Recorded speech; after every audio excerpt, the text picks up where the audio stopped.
I wouldn't have believed he was cheating if it wasn't for the pictures. I've been cheated on before, and I think the number one tell is that cheaters like to spread the guilt around. They make mountains of every little molehill because they want to feel like the relationship was doomed, and that's why they cheated, not the other way around. They find all sorts of silly reasons to fight you because it's better to tell people, "Oh, we were arguing and communication broke down," instead of the truth, which is often, "I screwed a stranger." That's my experience of being cheated on anyway. I had one boyfriend who lost his mind because I didn't answer my phone while on a night out. What would have been a small deal just a few weeks before was suddenly proof that I was sneaking around and couldn't be trusted. Sure enough, just a few days later, I caught him at a Starbucks with some girl he'd met online. Do you think he told his parents I left him because he had his hands up another woman's skirt? Nope. He said we'd been distant for a while and arguing lots, and in a moment of weakness, he found solace in another woman. He just left out the part where he initiated all those arguments.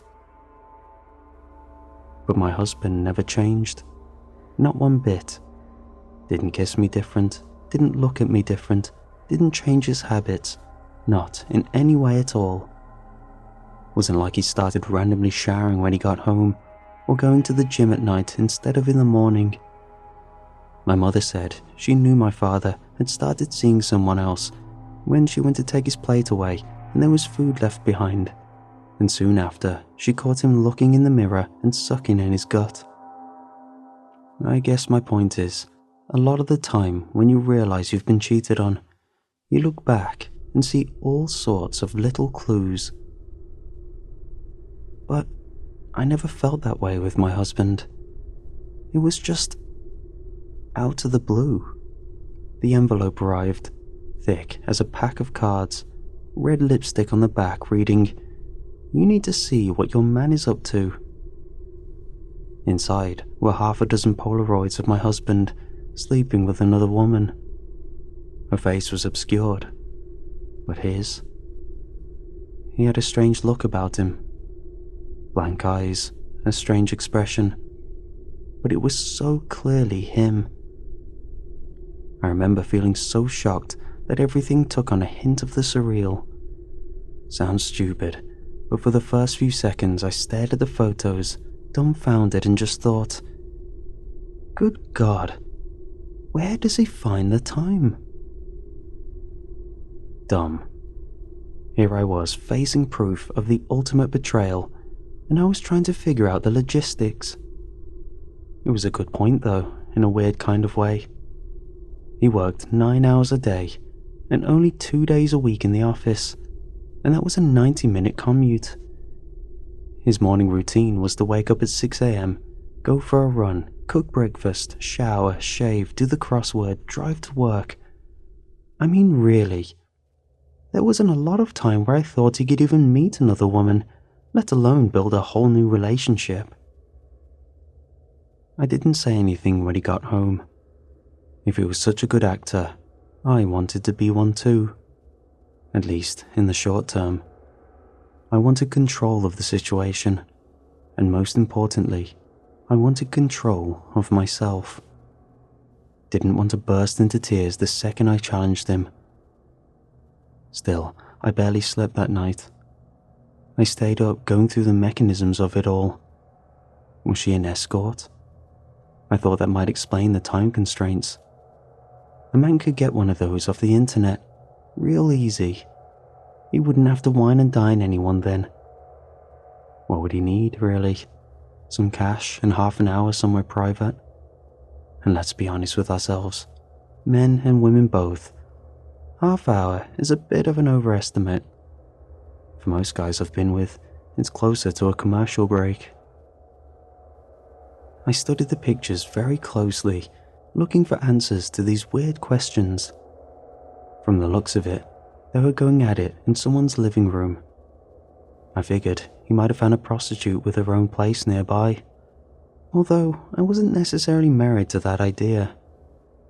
Really, my theory was that whoever he found, they had to be pretty comfortable with no romance.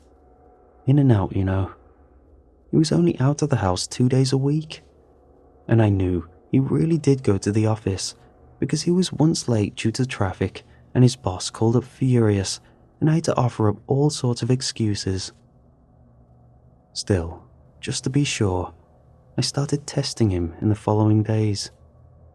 I'd call his desk phone at random and he was always there. I even called up the receptionist and I said I wanted to send him some flowers for our anniversary. So was there a specific time I should avoid having the delivery guy turn up? And she said no.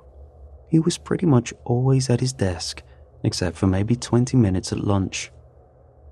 That meant whoever he was carrying on with, they had to be meeting up at lunch and doing it all in record time. Which was pretty odd if you ask me. I mean, I had hard proof in my hands, so I couldn't doubt it. But yeah, it was odd to think of him sprinting out to some random woman's house. If this was an affair, how did it start? What were the terms? What did they both get out of it? I mean, it wasn't like he had stopped showing affection to me. Don't get me wrong, after the first picture, I immediately withdrew all intimacy. But what I'm saying is, in the run-up to me finding out, it wasn't like we stopped doing it or even reduced the amount. I suppose he'd always had a bit of a high drive. We both had. I just found it strange. Whatever this affair was, it pretty much had to be only sleeping with each other and nothing else. But at the same time, why not just get a little more from me? In the scheme of things, he was ruining our marriage for 25% more? That struck me as weird too. In my head, I kept going over the whole scenario again and again. If it was just more he wanted, why not just have it with me? I did this when my dad left, by the way, tried to rationalize it, made it into a kind of mystery that had to be solved. Why weren't we enough? Was it because he wanted a son, or because my mother and I were too close and had nothing in common with him? The other woman he left us for wasn't some young bimbo either. She was my mother's age. So what was different about her? What did this woman give him that his home life couldn't? I remember I saw her in the car once, sitting there while he came to the door to see me for an hour or two, while Mum went around back because she couldn't stand the sight of him, and I'd expected some done-up blonde bimbo. But no, just another middle-aged woman who even looked a bit like my mom did. They say history repeats itself. The woman in those Polaroids looked like me too. Hardly some young model. I couldn't see her face. There was always something blocking it. But she had long brown hair, similar build, similar age. Sounds weird, but I think it would have hurt less if he'd been screwing some blonde in a cheerleader outfit. As it was, every time I looked at those photos, I couldn't escape the feeling that something very specific must be wrong with me. And it couldn't be some shallow physical thing. It was deeper than that. Something he realized only after spending 10 years with me. Did I annoy him on a personal level? Did he just look at me one day while I shaved my legs and think gross, and that was that? He got the ick. He didn't get an upgrade, just a replacement, and somehow it just... I don't know. It felt worse. I considered revenge, but I couldn't bring myself to do it. So weird. I put up an Instagram picture that wasn't like the usual ones. Geez, men online don't need a lot to get going, do they? You go to adult sites and see the things women do there, and you figure men must really need some messed up stuff to get turned on. But it turns out there's always some guy waiting to slide into your DMs because you wore mom jeans or ankle socks. All it took for me was a picture in an oversized t-shirt with my legs tucked underneath. You hardly saw any skin. I've seen more revealing adverts. Didn't stop the messages coming in from total strangers and more than a few good friends and old flames. I responded to none of them. Not a single one. They were flattering, but I didn't once feel the urge to reach out. It's just... well, it reminded me of the fact I wasn't starved for attention in the first place. I wasn't unhappy with my relationship. The Polaroids told me I wasn't enough, but I never once felt like it. A part of me wanted to bulldoze over this obstacle in our relationship, fill in the pothole, lay new tarmac, and just keep on using the road like nothing had changed. But I didn't have it in me. Very little time had passed, and I already felt like I was going mad, like I needed to know why the hell he'd done this. Every day was spent oscillating between gut-churning sadness and red-hot fury at the betrayal. Couldn't keep the act up forever. Sooner or later, I'd break. The performance wasn't perfect. He'd noticed the distance between us, kept asking if I was okay. Sooner or later, the answer was going to be a swift kick to the balls. Hadn't the whole point of biding my time been to get a handle of myself, to not lose control and give him the upper hand? That had been moot if I ended up charged with assault. In the end, I decided on a simpler solution. I was going to speak to this other woman. Maybe not head on. My life isn't Jerry Springer. Wasn't going to kick the door down and scream, "You took my man." But maybe I could just bump into her. Just have a chat like, "Oh, hey, nice shoes. Where'd you get them? What kind of work are you in? Do you have some kind of nimble super technique to end marriages?" I joke. It's what I do when I feel uncomfortable. And I felt very uncomfortable at the thought of finding this woman and talking to her. I'm no spy. Talking to strangers makes me anxious enough, let alone when the whole encounter is a ruse because of some Hitchcockian affair. Good news was, I didn't have to look far. One of the Polaroids had a house number and a few buildings in the background that I recognized. Took maybe 20 minutes on Google Maps to pin it down. Nothing difficult. I soon had an address, and it wasn't long before my husband had an in-office day, and I could go investigate. First thing I thought upon seeing the house. Her house looked like a crack den. One of the windows on the top floor had been broken and boarded up. The door was wide open in the middle of the day. The garden was an absolute mess of overgrown weeds and random crap that looked like passers-by had tossed over the wall, but the owners had never cleaned up. It was just all very grey and dingy. It really did look like the kind of place drug dealers would squat. I even checked the telephone poles for a pair of shoes hanging off the wires. I felt pretty sketchy waiting in my car, but it seemed to beat getting out for a walk. I kept thinking I was going to see her come or go, but it just never happened. All I managed was to waste a few hours. I did take some time to compare the Polaroids to the living room window, and it was definitely the same room. Unfortunately, staring at those pictures riled me up. There she was on the sofa, bent over, hair hanging over her face. And there he was behind her. And here I was, in my car, meekly staring at the exact spot I'd been betrayed. It wound me up so bad that I got out of the car and felt a little closer to that Jerry Springer moment I always told myself I'd never have. I think all the weeks of stress and wondering had started to wear me a bit thin, because I was already teary-eyed before I'd passed the garden gate. And my husband, who'd gotten home by now, was texting me, wondering where I was, and I kept ignoring him. Time was passing too quickly when I just wanted it to stand still for a little longer. It felt like now or never. This was the breaking point. I had to know. If she was in there, or if there was some proof he'd been in there, I had to know.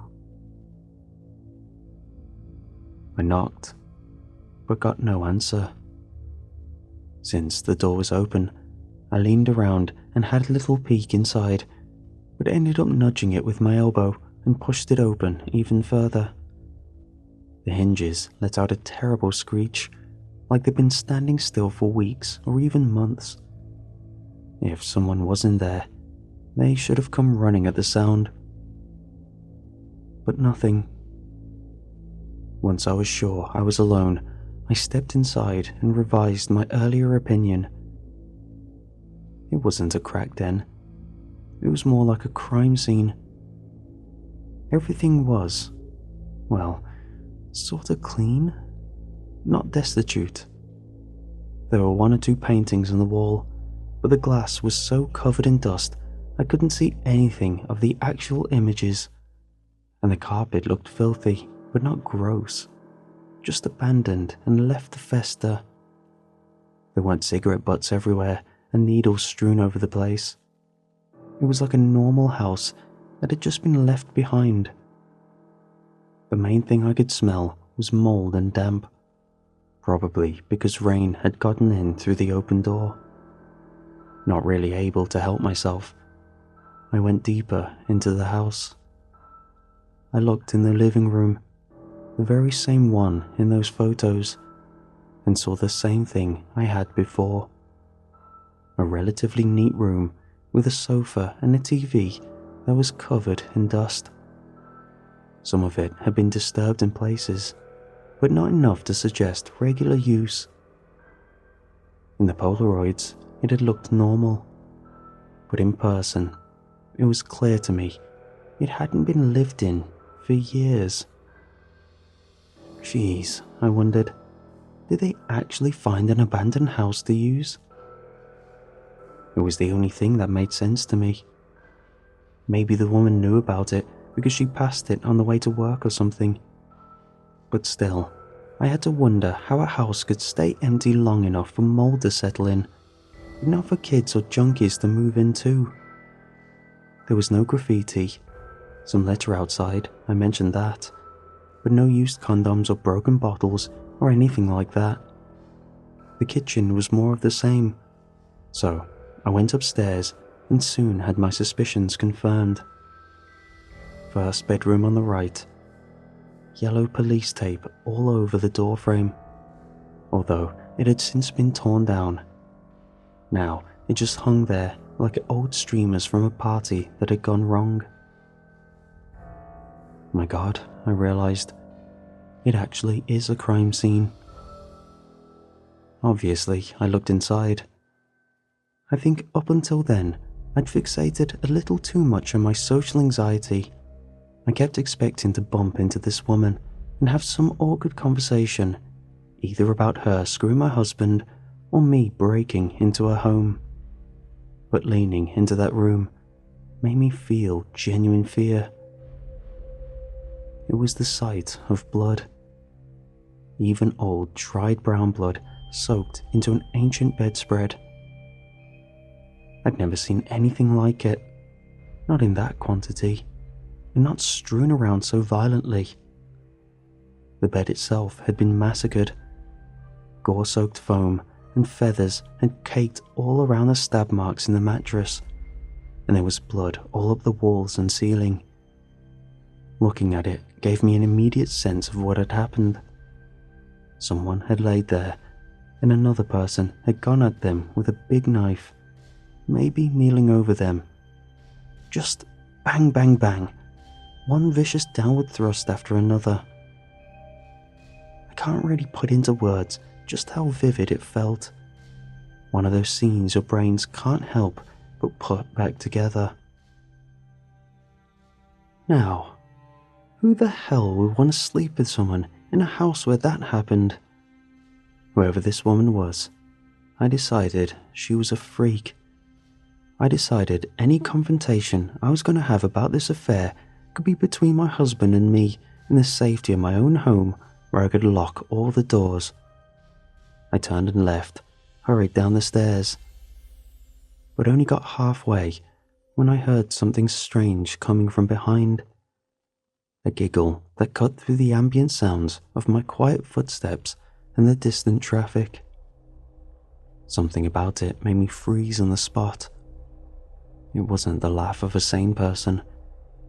I already figured that if this woman lived here, she must have a screw loose. But hearing a chuckle behind me like that made my skin crawl. A part of me wanted to avoid turning around, partly because it felt like I'd be coming face to face with a woman who destroyed my marriage, but also because I was starting to feel genuinely afraid. What the hell was this place?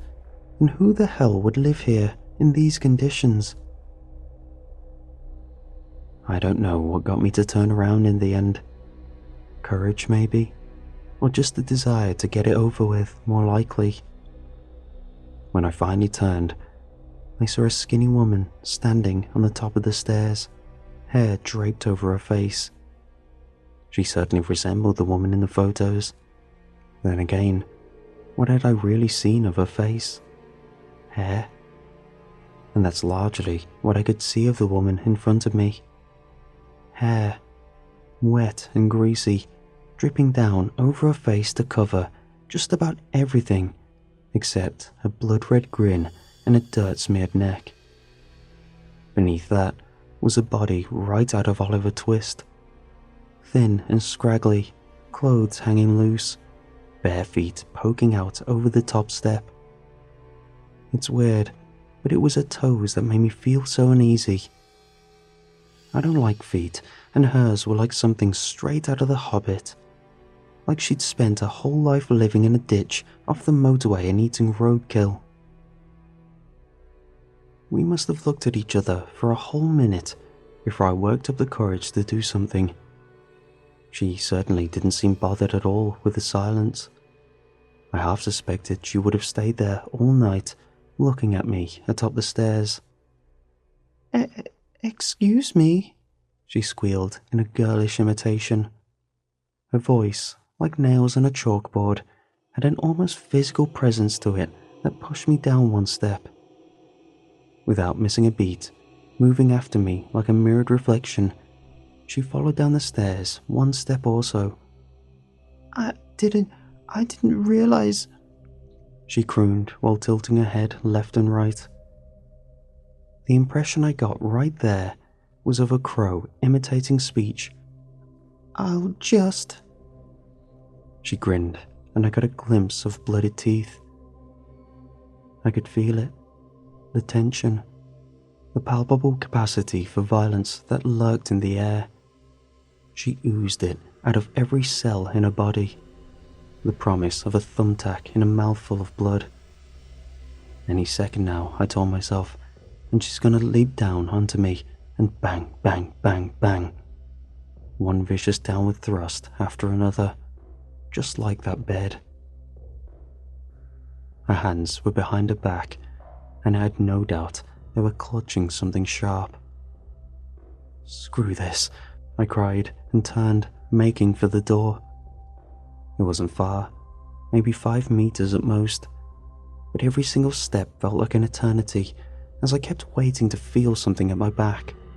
A blade slicing between my shoulder blades, a hand latching onto my jacket and dragging me backwards, the shove of a body leaping up onto my back, slimy hands reaching out to slit my throat while the weight forced me to my knees. But I made it to the door free and clear and ran straight to my car. I didn't stop until I'd gotten in and locked all the doors. Even then, I only risked one brief glance up at the doorway and saw that it was empty before I turned the ignition and slammed my foot down on the gas.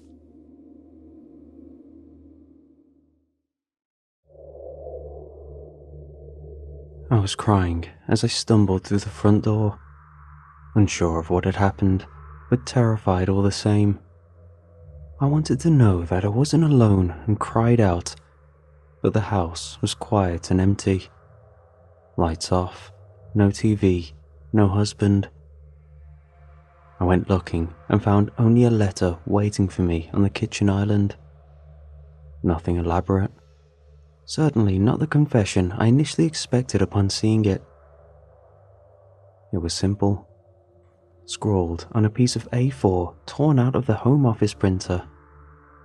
He didn't sign it. He didn't need to.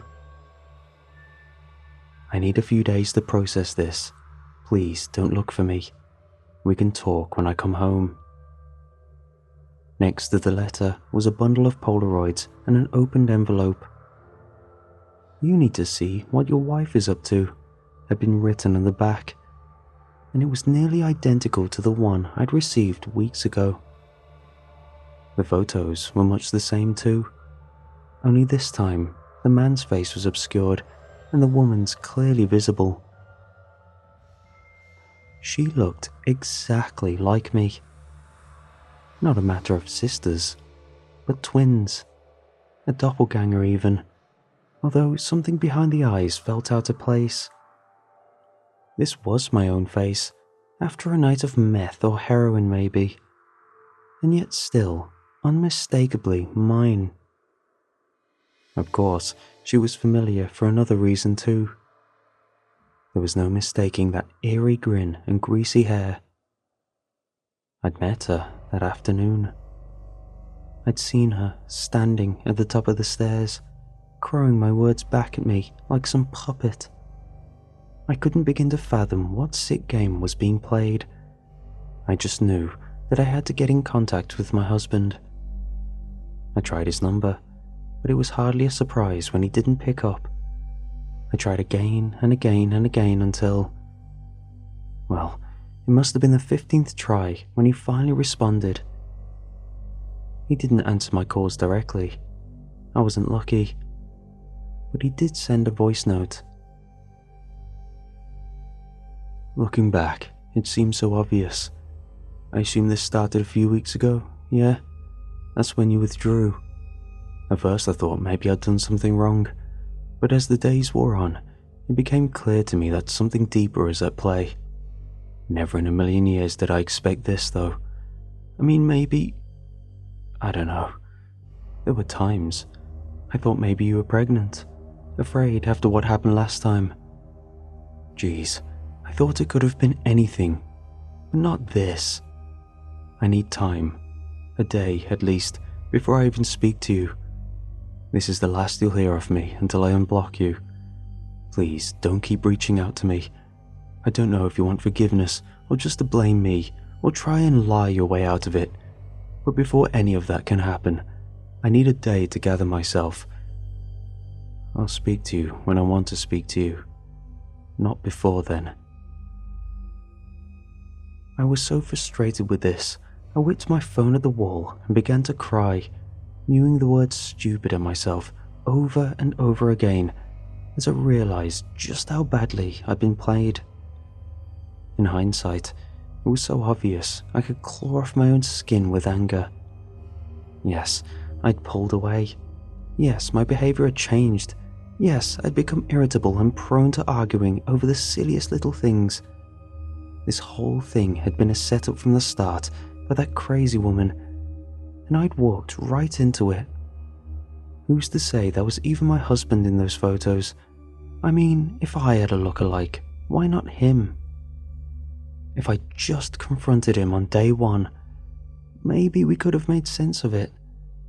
But as it was, I looked guilty as sin from where he was standing. Geez, I'd even lied to him about taking time off work. My behavior was practically the poster child for a cheating spouse. I don't know what was being planned here, but I knew something was deeply, profoundly wrong with it all. What the hell was the endgame for these sick freaks? To ruin my marriage? What the hell am I going to do now? I whispered in despair. What the hell am I going to do now? The words were so gentle, I wondered for a moment if they had come from my own mouth. An echo, maybe even my own thoughts mistaken for actual words. But none of that was right, and I knew it. The words had presence in the world. More than that, They had a location. Behind me. Slowly, desperately hoping that I shouldn't have to trust my own senses, I turned to face the hallway I'd just come from. Empty. And yet, why did I get the feeling it had been occupied only a few seconds ago? Some sixth sense, perhaps? The knowledge that just because something looks safe doesn't mean it is. Something had just ducked back out of sight as I turned. I was sure of it. But where? Our cozy little home suddenly seemed far too big for comfort. A doorway here, a stairway there. No lights, aside from what I turned on in the kitchen when I'd rushed in. Was this really the place where my husband had held my hand every time we waited for the doctor to call? Or where we sat and cuddled as I read and he played games? It was wrong. All wrong. "Hello?" I cried out, desperately hoping that reality might suddenly snap back into place. But there was nothing. No echo. Just me. But could I trust that I was alone? My gut said no. There it was again. That itch between my shoulder blades. The same crawling terror I'd felt in that house, knowing that woman might jump at me at any moment from a place atop the stairs. I tried to tell myself the paranoid thoughts should be ignored, but I still reached for a nearby knife and cried out once more, if only to break the silence that felt painfully heavy. "Hello? Is anyone there?" Quietly, I went out into the hallway and switched on the lights. They helped a little, but not enough. From upstairs, a quiet thump. The muffled sound of something moving. I wanted to leave, but go where and to what end? I told myself it could only really be her, couldn't it? And she was, after all, just a person. A thinner, scragglier looking version of myself. I may have spent the last few weeks getting led around by the nose, but I wasn't some docile pet. I was a person. I had agency, and I didn't want to be afraid anymore. Not in my own home. I gripped the knife harder, watched the light glint off its edge, then turned to face the stairs. I was frozen in time, unable to move towards the sound, but unwilling to just leave it all behind. Finally, I worked up the courage to speak, to force out a few shaky and uncertain words. "I know you're up there." No response, at least not verbal. The seconds ticked on, and slowly, almost as if she was relishing it, 4 corpse-pale fingers curled themselves around the top step. I tried to picture the scene at large. The fact that for the last few minutes, me at the bottom of the stairs, her at the top, she had been lying with her whole body pressed flush to the floor, like some kind of spider. Waiting. Just waiting. The thought made me feel sick, like this was far worse than a simple home invasion. And then came her face. My face. And I felt like this was just the beginning of some kind of waking nightmare. It came peering out over the top, a grin as wide as my whole head, with the head cocked to one side like a disappointed puppy. She stared at me with this distorted expression, and then, in one fluid motion, she lifted the rest of her body into sight. "What the hell are you?" she hissed back. Her mouth didn't move an inch. Something behind that horrible smile, something dark, wet and glistening seemed to vibrate. I felt lightheaded as I processed this, felt my nerves turn to water, my hand involuntarily loosen and the knife clatter to the floor. I ran. I'm not sure there was any conscious thought behind it, any decision, rational or otherwise. The same heady punch of terror that propelled me is the same force that made me pee myself when I heard her feet scurrying after me, the same that made me cry out like a damned child as she bore to the floor. It was only the pain of smashing my face into the cold tile that brought me out of the hysterical fear. Looking back, I think it's what saved my life. A bright red splash of blood, a single tooth sent scattering across the floor, my tongue probing the empty space of a missing incisor. The pain caused the kind of knee-jerk reaction, and I kicked back as hard as I could. I made some contact. Not much, but it was enough to let me claw my way back onto my feet and run towards the door. History repeated itself, it seemed. Her behind me as I raced towards the nearest exit. But this time, it was different. This time, she didn't let me get away unharmed. This time, she drove a kitchen knife into the meat of my calf, and it hurt like nothing else I'd ever felt. It sent me toppling over as I screamed in pain, turned my leg to jelly. A bit of luck meant that I managed to reach out and grab the door handle to stop myself going down all the way, but it took every ounce of willpower I had to hold myself there as I vented the pain in a gut-wrenching cry. With one hand, I tried to stem the bleeding in my leg, while with the other I fumbled around to open the door. It took a good few seconds, longer than I wanted it to, long enough for me to glance over and see her standing there, breathing so heavily her whole body shook. She might have been laughing, or maybe this was her imitating my cries of pain. I couldn't be sure. But I found myself hoping that I was going to wake up any second now, that this was a nightmare, a gross perversion of my imagination cranked up to 11. But time just kept going. One hand desperately trying to work the key in the lock, the other clutching a lump of muscle that throbbed in pain, my skin slick with hot blood, wet socks, slippery floor. Am I going to pass out, I wondered. What is she going to do to me if I do? She took a step towards me, savoring my weakness. I sobbed and kicked out with my one good leg, but this sad gesture meant I lost my footing and slid down to the floor where I sat, back against the door, and watched helplessly as she stalked closer. "What do you want?" I sobbed. "What do you want?" she chirped back at me from her frozen mouth. God, whatever was moving behind those awful teeth. It looked almost insectile.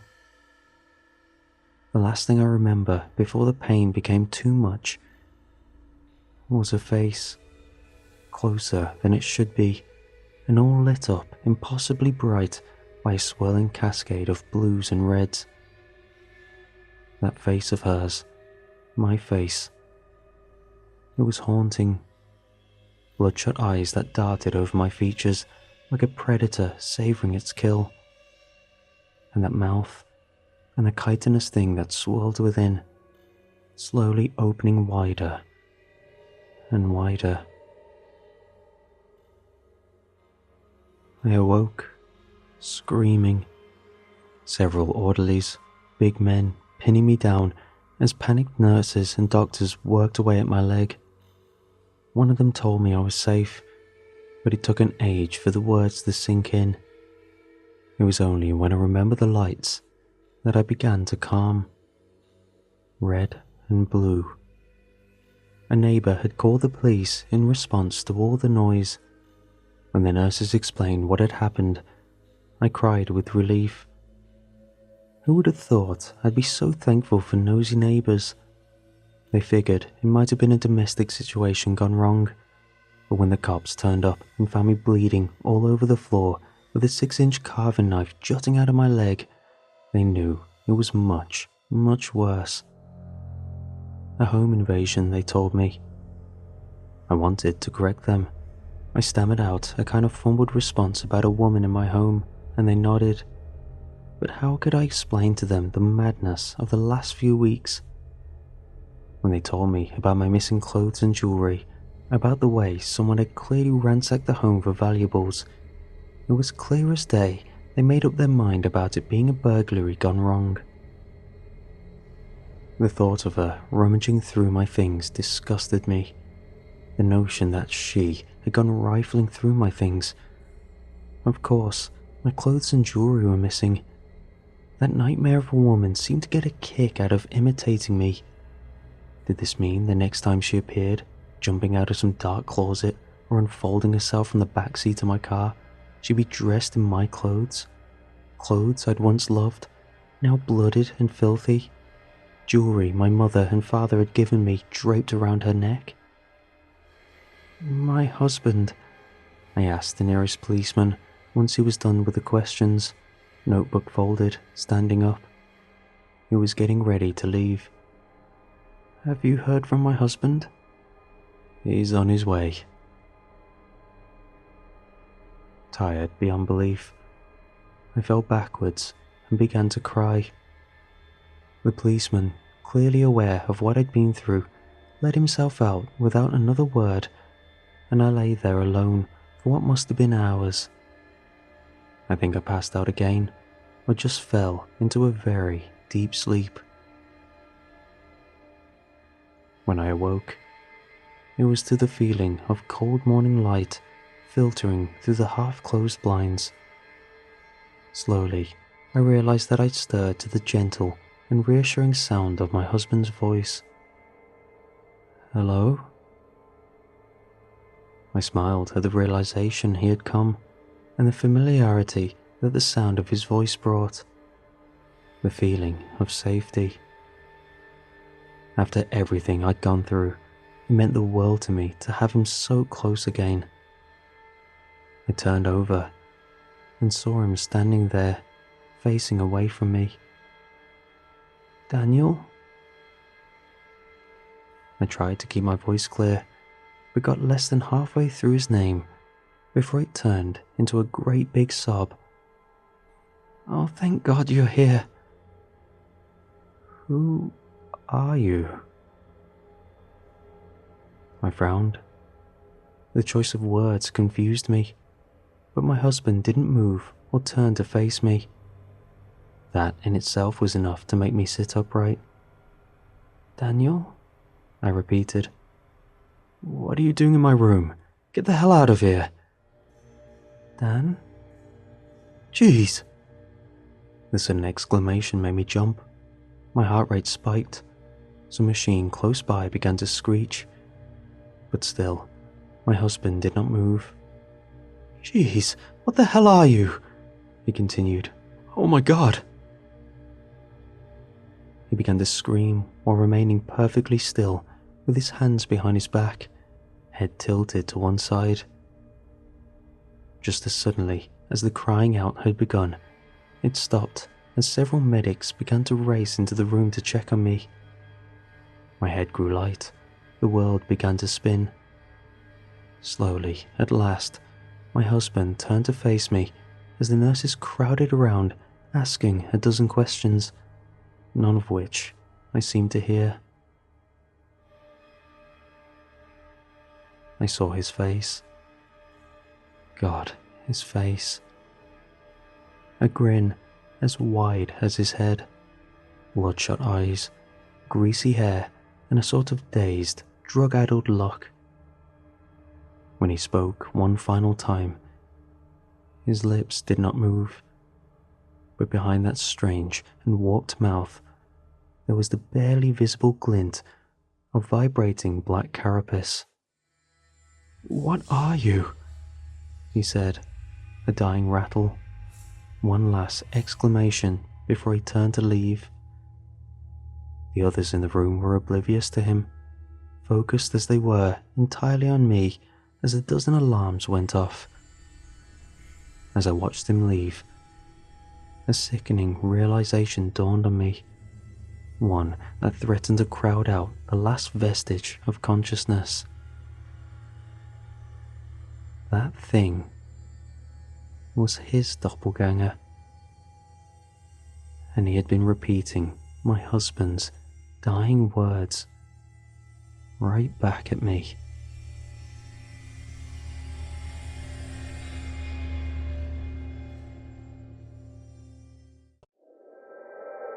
A few years ago, I was invited to a dinner party. It wasn't that fancy, just a few old friends reconnecting. People I hadn't seen since high school. Some of the people on that list were people I hadn't seen or heard of for years, so it'd be a nice opportunity to catch up. My wife couldn't come though, invites only. She didn't mind. I looked forward to it all week. I took out my old Tom Skog high school baseball cap and went through the guest list. There were a few names I recognized at the drop of a hat, and a few that I didn't. I figured some people had changed their names over the years. While it wasn't a proper reunion, more like a get-together of old friends, I still got the sense that there was something more to it. There was no anniversary coming up, so it sort of came out of nowhere. I got the impression that maybe something else was up, like a proposal or some other announcement.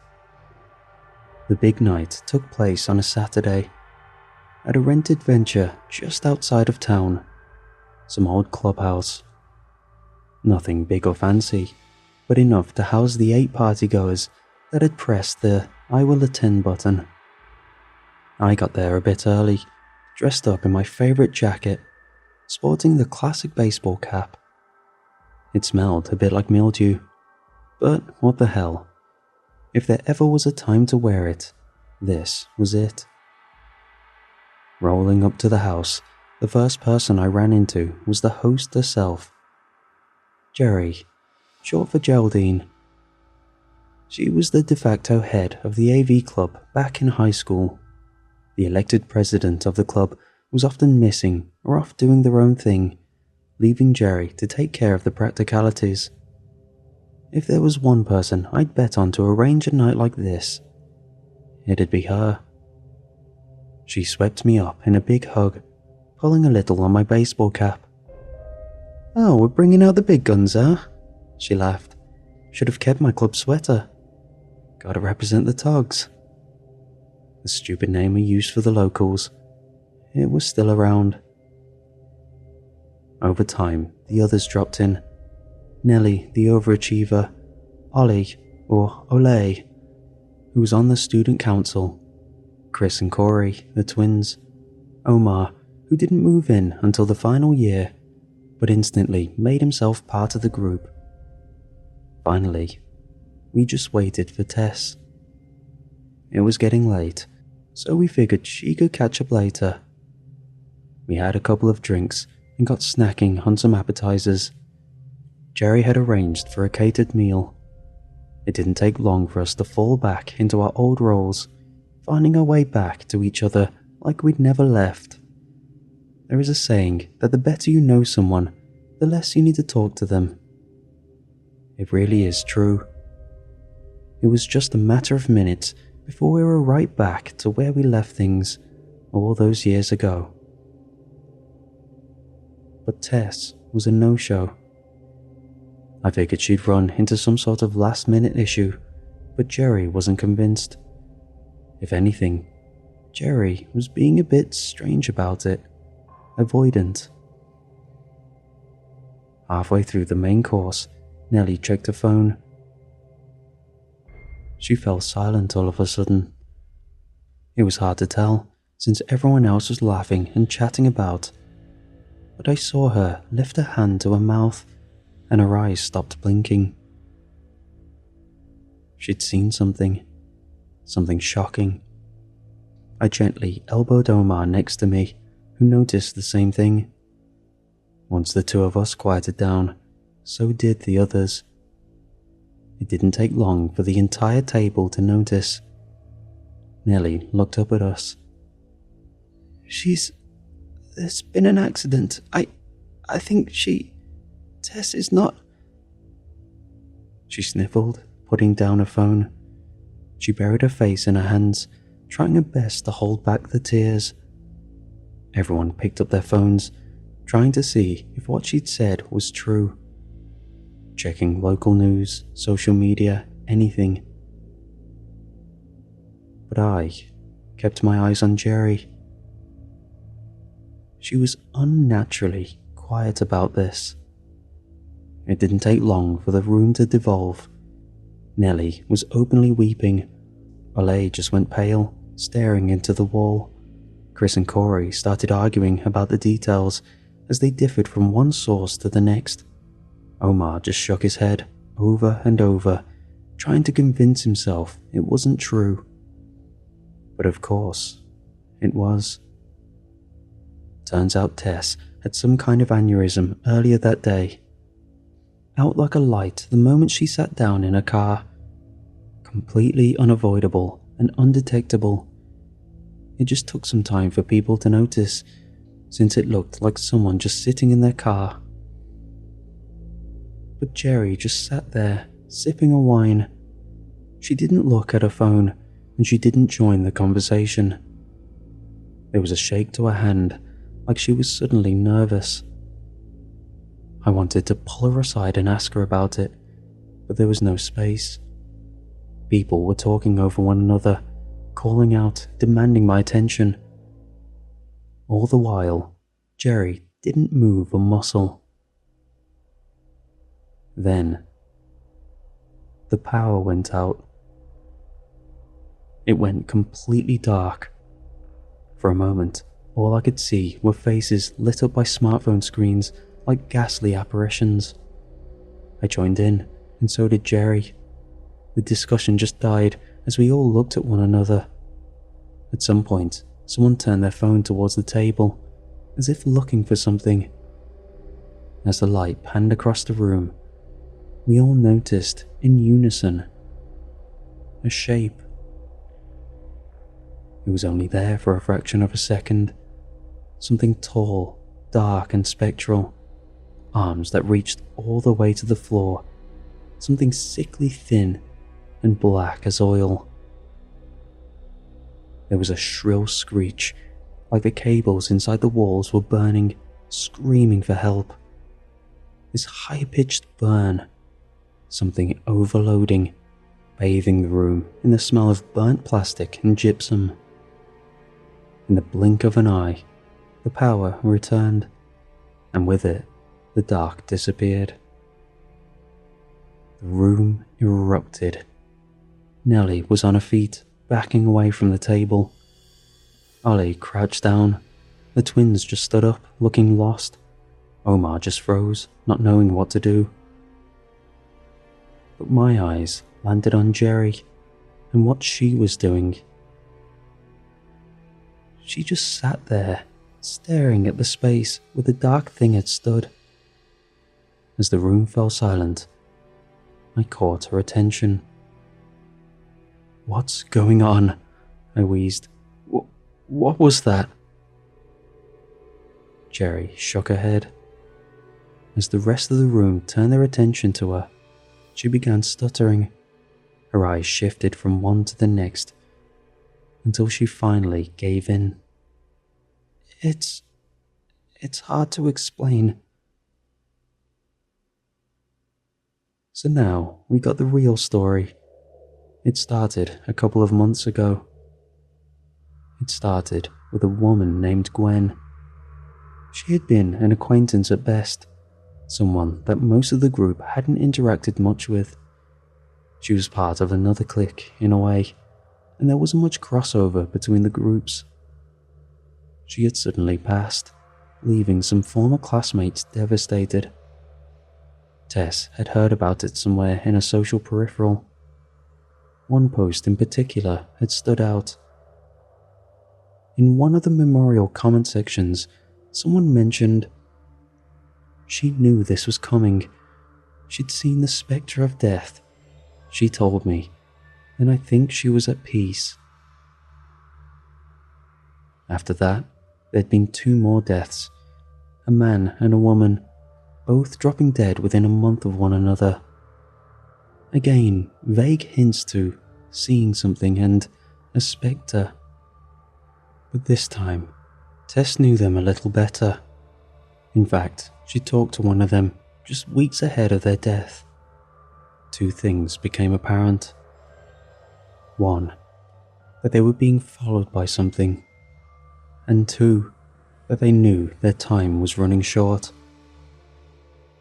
By that 3rd death, Tess figured it was no longer a coincidence. Their old friends were dropping like flies. She reached out to Jerry to kind of get the gang together to talk about it, but only days ahead of the reunion, she'd started to see the spectre herself. "She wanted us to go ahead, with or without her," said Jerry. "She knew this would happen." "So, what does it mean?" Nellie asked. "We all saw it. Are we all next?" Jerry shook her head as the questions rained. "What the hell is that?" yelled Corey. "Were you going to tell us?" Chris joined in. Question after question after question. Finally, Jerry just slumped into a chair, still shaking her head. "I don't know," she repeated over and over. I just don't know." Ollie was the first to react. He headed for the door. "I'm getting the hell out of here," he yelled. "Screw this." The moment he opened the door, the power was cut again. My phone was glowing hot in my hand, overloaded by static electricity. All the illuminated faces flickered as our phones struggled to stay alive. In the vague flicker from one of our phone screens, I only caught a glimpse of it. A figure so tall we couldn't see the head as it loomed outside the door. An impossibly long arm reached in. Ollie just screamed, devolving into a series of ever-repeating no-no-nos, until he was silenced. It took longer for the lights to return now. When they did, Ollie was curled up on the floor like a dying bug, face frozen in surprise and horror. He was already pale as limestone, his eyes glazed over, a single tear in the corner of his frozen eye, dead as a doornail. The room erupted into panic. Jerry screamed at them to stop. The twins headed for the back door, only for the lights to go out again. I could hear a bulb pop from the fridge, and I could smell something burning. The scene played out as if through a strobe light, as light bulbs struggled to come back to life. Little snapshots of chaos burned into my retinas. Chris dropped immediately in the doorway. Corey made it all the way back to the dinner table before he collapsed, an impossibly long arm touching the back of his head. He fell haphazardly forward, breaking the 2 legs at the short end of the table. He pulled down most of the tablecloth, along with the plates and glasses. Carefully prepared mimosas and half-drunk wine bottles spilled onto the floor, mixing with froth and dust. He was dead before he hit the ground. Omar panicked, but Nellie managed to hold him back. Jerry was hiding in the corner. I was just standing there, like a deer in headlights, trying to remember how to breathe. I had never been the one with a fight-or-flight instinct, like a genetic thing. Nellie shook her head. "I have to do regular checkups for work," she said. "I got a clean bill." We went through a checklist of things, trying to figure out an answer to why us. It was the only thing we could do. Our phones were dead, and no one dared to leave. We just stood there, our thoughts running away from us at the speed of panic. It didn't make sense. We were different genders, backgrounds, ethnicities, and religions. We had different occupations, aspirations, hopes, and dreams. For all intents and purposes, we were wildly different people The only thing tying us together was our association with one another and our shared time at Tomskog High. At one point, we'd all curled up against the walls. I hugged my knees close to my chest. I couldn't look at Jerry without my eyes crossing paths with Corey's body, curled up like a dead bug, fingers twisted and turned in a painful final expression. I opted to just not look at her, instead speaking generally to the room. "So, that's it then?" I said. "There's no reason. We're just screwed. We tried to leave, and we're screwed." "That can't be," said Omar. "Then why wait? Why not just kill us?" "None of this makes sense," muttered Nellie, shaking her head. "Why now?" That was a good question. We considered what had been going on in our lives lately. I mentioned moving into a new house with my wife, who'd started a new job as a realtor. Nellie talked about accepting a position in Minneapolis. Omar was moving to South Dakota to be with her sick mother. Jerry had been working remotely for a company in Dallas for years, and only recently they decided to enforce a return to office policy. There were no obvious patterns. Relationships, families, jobs. It all looked very different. Omar tried a different approach. "Maybe it's more practical," he said. "Maybe we have to leave as a group." "Why?" "I don't know. I don't even know what it is." "So let's look at it rather than us. Let's look at what it's doing," I said. "It's keeping us here. It wants us to be here. We're safe now, right?" We all looked around, as if to make a point. We were indeed safe for now. But despite it all, no matter how much logic we tried to apply to it, I couldn't wrap my brain around what we'd been looking at. Some kind of otherworldly entity tearing through us without any kind of retaliation. Or maybe there was. Nellie argued that we should attack it. We'd seen it, so it was some kind of physical entity. It had a shape, a form. That in itself should mean that it could be destroyed. Slowly getting off the floor, we looked at what we had. A few broken table legs as clubs. Jerry figured we could try using salt, as it was supposed to have some sort of supernatural properties on non-worldly entities. Omar figured trying a cross wouldn't hurt. We armed ourselves to the best of our abilities, figuring we should try something as a group. If it really was a physical entity, that meant it was constrained by its own properties, meaning it couldn't catch all of us at once. So, instead of moving as a pile of pigs to the slaughter, we would spread out, scattering to the wind.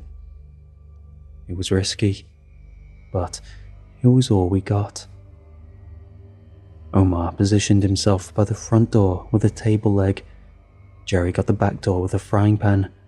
Nellie and I took windows on the opposite sides of the room. She armed with another table leg, while I used the roast pan as a shield and a kitchen knife. We reviewed the plan again. We would go on 5, heading in different directions. Once out, we would be calling for help. If confronted by the entity, we would be using what we had to force it back just enough to run. We hadn't seen it move much, so maybe it wasn't that fast. It was a risky, stupid plan, but we were desperate. Nellie counted down from 5. I held my hand on the window, watching the others follow suit. As the countdown continued, I could feel the strength in my arm wane. Like everything in me just wanted not to run, but to crawl into a corner and just wait. And yet, the countdown reached 0. Nellie flung the window open. Omar kicked the front door open. Jerry pushed into the back door. And me. I realized my window was locked. The reaction was immediate and violent. Out of every window and every door, dozens of shade-like appendages appeared.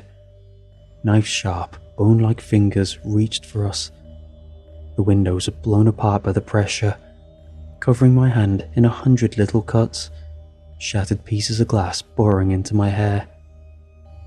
I didn't fight. That instinct just wasn't there. I scrambled backwards, doing exactly what my instinct taught me to make myself as small and invisible as possible. Omar fought, Nellie too. Jerry actually managed to hit something. I could hear the thwunk of the frying pan, but it was quick. No screams. As the lights died, I saw Jerry's head being grasped as she was dragged outside.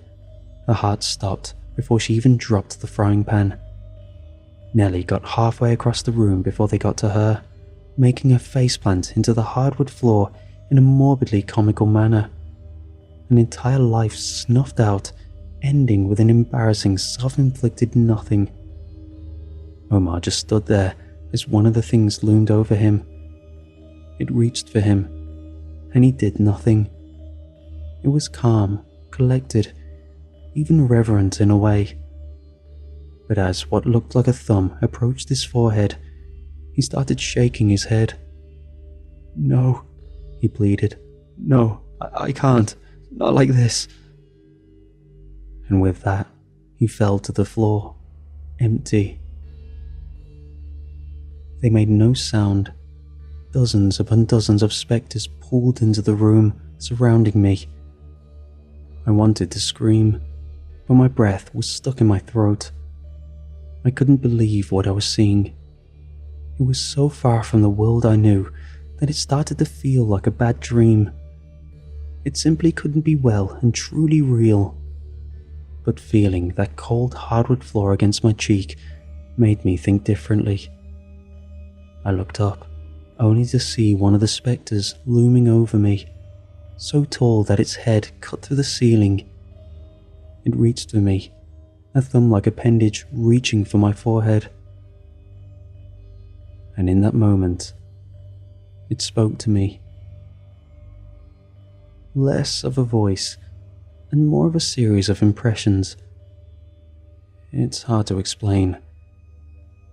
It showed me flashes of a life, me settling down with my wife, growing little blue sunflowers in the backyard, having kids, growing old and dying on a park bench near Frog Lake, never leaving the little Minnesota town where I'd grown up. A long, peaceful and uneventful life. Little spots of sunshine and joy along a grey path, one I'd willingly bind myself to. But then it showed me something else. A different world, full of dark shapes in an endless desert of black sand. There I wondered as another faceless thing, saying nothing, doing nothing. And there was no end. Burning hellscapes where my flesh was reforming as fast as it melted from my bones in a perpetual cycle of pain. In another place, I was stuck in an empty, starless void, where my being was spread among dying stars, eternally drifting. In another, I was floating on a sensationless ocean, staring up at a night sky where a single red eye the size of a moon stared back. I was a consciousness bound to stages of life I could never break free from. It was an invitation. They were asking me to stay here, there, and forever. That's what had killed the others. They had wanted to leave. I finally understood. I wasn't running, I wasn't leaving. I was staying in this town, while the others had been eager to settle elsewhere. But this invitation wasn't just about me, and the here and now. This was about an endless multitude of existences waiting to happen. one where an end was not promised. A perpetual me, bound to whatever form necessary, like them, like all of them. I could feel myself shaking my head into a no. I could feel my tongue licking the roof of my mouth, looking to push out that N.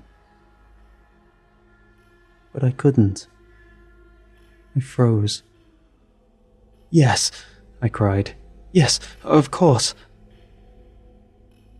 A cold thumb touched me, as if drawing an invisible mark across my forehead.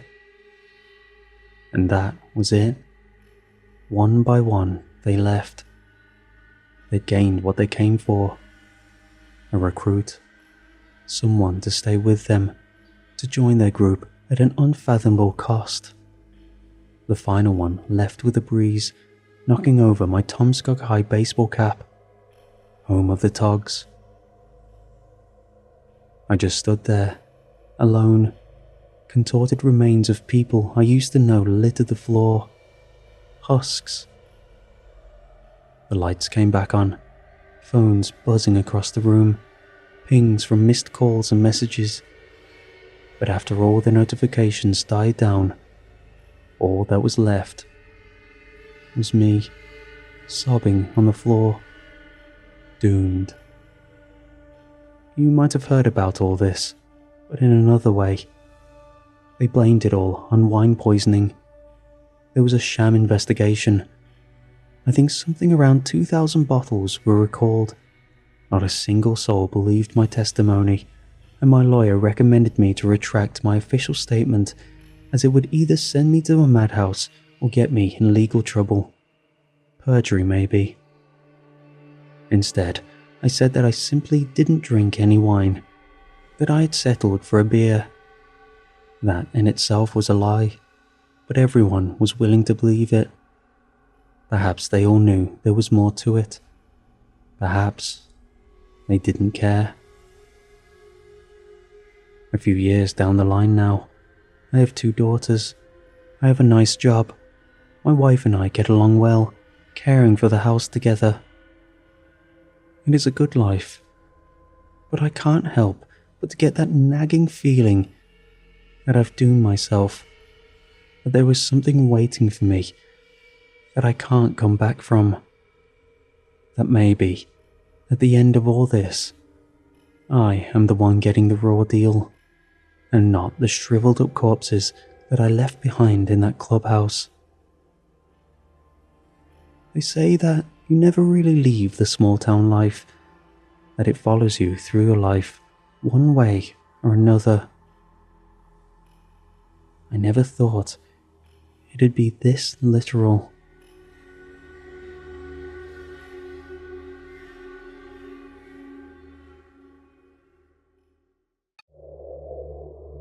The knock on the van window might as well have come from outer space. Pitch black, parked up on the side of a country road, and in a metal box being pummeled by a storm that had left half the country underwater. My wife and I practically jumped out of our skins at the rat-tat-tat on the driver's side window. I could see nothing except rivulets of water pouring down the window, and the sudden idea of someone leering at us on the other side made me deeply uncomfortable. I hesitated for a moment before I wound the window down. Couldn't help but think of hook-handed men and lonely couples stuck in the middle of nowhere. But when I heard the muffled sound of someone trying to talk to us, I swallowed the worst of my nerves and pressed the button to wind the window down. "Wouldn't stay here." The old man shoved his whole head through the window so it could be heard over the storm. I couldn't help but cringe backwards, and I was reminded of being in a safari with the window down, the way the wild beasts come pushing in looking for food. Thankfully, my wife, Leslie, managed to stammer out a reply before any awkward silence could fester. Pardon?" "Can't stay here," he repeated. "This lane will be underwater by midnight." "Oh," I replied. "Damn." I was feeling fairly deflated by this point. I hadn't pulled up in the middle of nowhere to sleep in a van because it was my first choice. We'd arrived here only after spending a good 6 hours trying hotel after hotel, only to find they were either underwater or booked to the gills with people escaping the floods. "Do you know anywhere we could go?" Leslie asked. "We just need somewhere to park up." The old man grimaced and shook his head. "Not around my land, sorry. Ain't falling for that again." He looked in the back as he said this, as if to gauge who we were. Might have been the bong, or my friends Ryan and Meg lying stoned in a sleeping bag, but something back there amused him. He let out a nasty little snort laugh. "No way, ain't having squatters again. Best bet would be the Weeping Ram," he added. "The what?" "Hotel, about half-hour up the road." "What was it called?" Leslie asked. "The Weeping Ram?" She immediately began typing on her phone, but the old man gestured with his hand for her to stop. "Won't find it online, love," he said. "Look, you go straight and take the third right." Leslie, diligent as ever, took meticulous notes as he spoke, but I had to fight not to roll my eyes. Something about the old man had rubbed me the wrong way, and once he left, I said as much. "Half tempted to just stay here," I said as I played with the keys in the ignition. "He probably just wants us out the area, unhappy with the undesirables lurking so close to his land." "Yeah, but if it floods, we're in real trouble." Ryan appeared out the back, red-eyed and tired, but clearly having paid more attention than I thought. "Please don't sink my van. It is literally my only possession in life." "He's right," Leslie added. "We can't risk getting caught in the flood." "What's this place meant to be like then?" I asked. "Don't know," Leslie shrugged. "I can't find anything about it online." "Quaint as hell," Ryan said with an easygoing nod of the head. "Old world offline vibes, like some ancient B&B or something." "Bloody creepy is what it is," I replied. "Nothing about it online?" Leslie, still scrolling, shook her head. "Better hope we don't end up starring in the West Country Chainsaw Massacre," I grumbled. Nobody laughed. So, with a bit of a grimace, I turned the keys and began to pull the van out of the banking I'd parked on. Leslie smiled and gave my leg a reassuring squeeze before feeding me the first of many directions to come. "At least we know it has vacancies," I said as I rolled the van to a stop on an empty gravel lot. "Is that a thatch roof?" Leslie cried while ignoring me. "Oh my god, it is!" Meg cooed, her blonde hair and round face making a brief appearance by the front seats. "Let's get in there and take a look." She quickly disappeared back into the rear of the van where her and Ryan set about gathering their things. "Oh, come on, Mark. It is quaint," Leslie said. I couldn't help but grimace. This funny-looking pub we'd been sent to by some stranger was in the middle of nowhere, situated in a small valley between two stony hills, with a view overlooking an overgrown field below. The land might once have been used for farming, if only for grazing animals, but now it looked desolate and dingy. Rain-lashed thorns and thistles and spiky thickets of grass were just about the only thing we'd seen in our headlights on the way up. And sure, the Weeping Ram was somewhat quaint, with its expansive thatch roof and a hand-painted sign of a pained-looking sheep that swung fitfully in the wind, its lumpen white plaster facade adding to the medieval rustic vibe. But I got the feeling the place was going to be full of cobwebs and spiders and dust and miserable old locals with no sense of humour. And where the hell were we? The stormy night had eaten the road behind us, erasing all sense of time and place as we drove down a muddy gravel lane, until out of nowhere the turning the old man had warned us about appeared and led us to the pub. With the rest of the country running in circles because of the storm, I couldn't shake the feeling we'd crawled into a forgotten corner of the world, one best left alone. Did people really come here to get drunk or stay for the night? Did people drive here to come to work, or to eat, or cook, or serve drinks? It wasn't just out of place with the internet age, it seemed out of place with civilization itself. My suspicions were confirmed once inside. There was barely enough room for the four of us to cram into the small, poorly lit corridor, so Ryan peeked ahead and found the main drinking hall off to the right. Passing through, our feet scuffed an ancient stone floor, and I noted the horsehair plaster on the walls that likely predated the First World War. It reeked of mildew and damp, and yet the air seemed dry and musty at the same time. There were only 4 tables and 2 booths for drinkers, and a dark, hardwood bar that some potato-faced man likely served booze from. But for now, it was all deserted. No patrons, no bartender. The only sign of life was the faint flicker of light from the candlelight sconces. "Oh my God, this is crazy," Megan cried, grabbing Les's arm to draw attention to the light fittings. "Look at that." Leslie agreed enthusiastically, but I tuned it out as I walked up to the bar and ran a finger across its greasy grain. It was dusty as hell, like it had gone unused for years. Behind the counter were a few racks for spirits, a couple taps, and a single door that led into some unlit space. Could have been a kitchen or a storeroom. Had no way of knowing. But I stared into the darkness and felt an uncomfortable sensation gather in my stomach. It looked like something was moving back there. But why would someone be lurking in the dark? "Do you think the owner's back there?"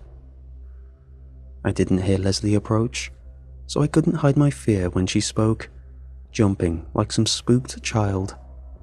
She made no mention of my overreaction, not even a chuckle, and for some reason, that bothered me more than if she'd teased me about it.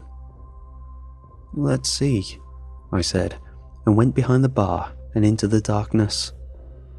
Using my torch as a light, I scanned the room, seeing a dusty old kitchen with pots and pans that hadn't been used for years. Left to right and left again. I looked carefully for some sign of life. I was sure I'd seen someone moving around. I stepped deeper into the kitchen, and when my light caught the leering grin of an old woman, it took all my resolve not to cry out. Without meaning to, I dropped my phone and went to pick it up while stammering out the best greeting I could given the circumstance.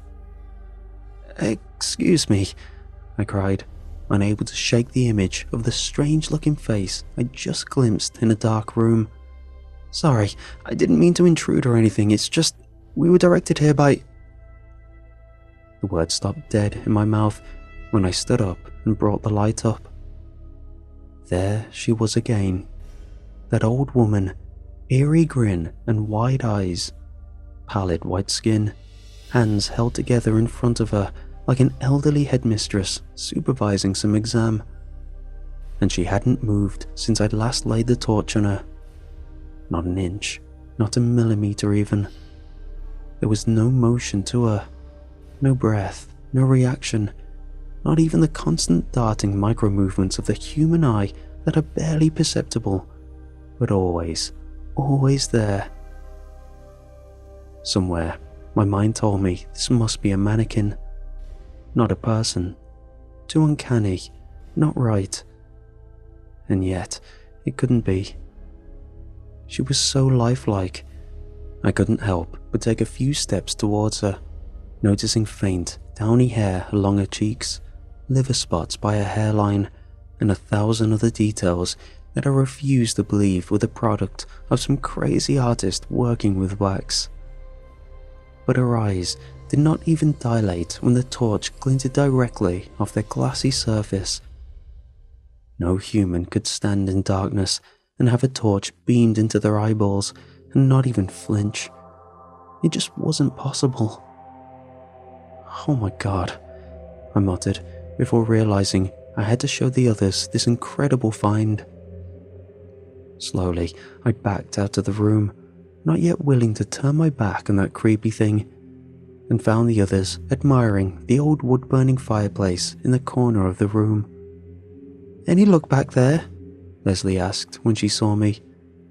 "Jeez, guys," I cried breathlessly.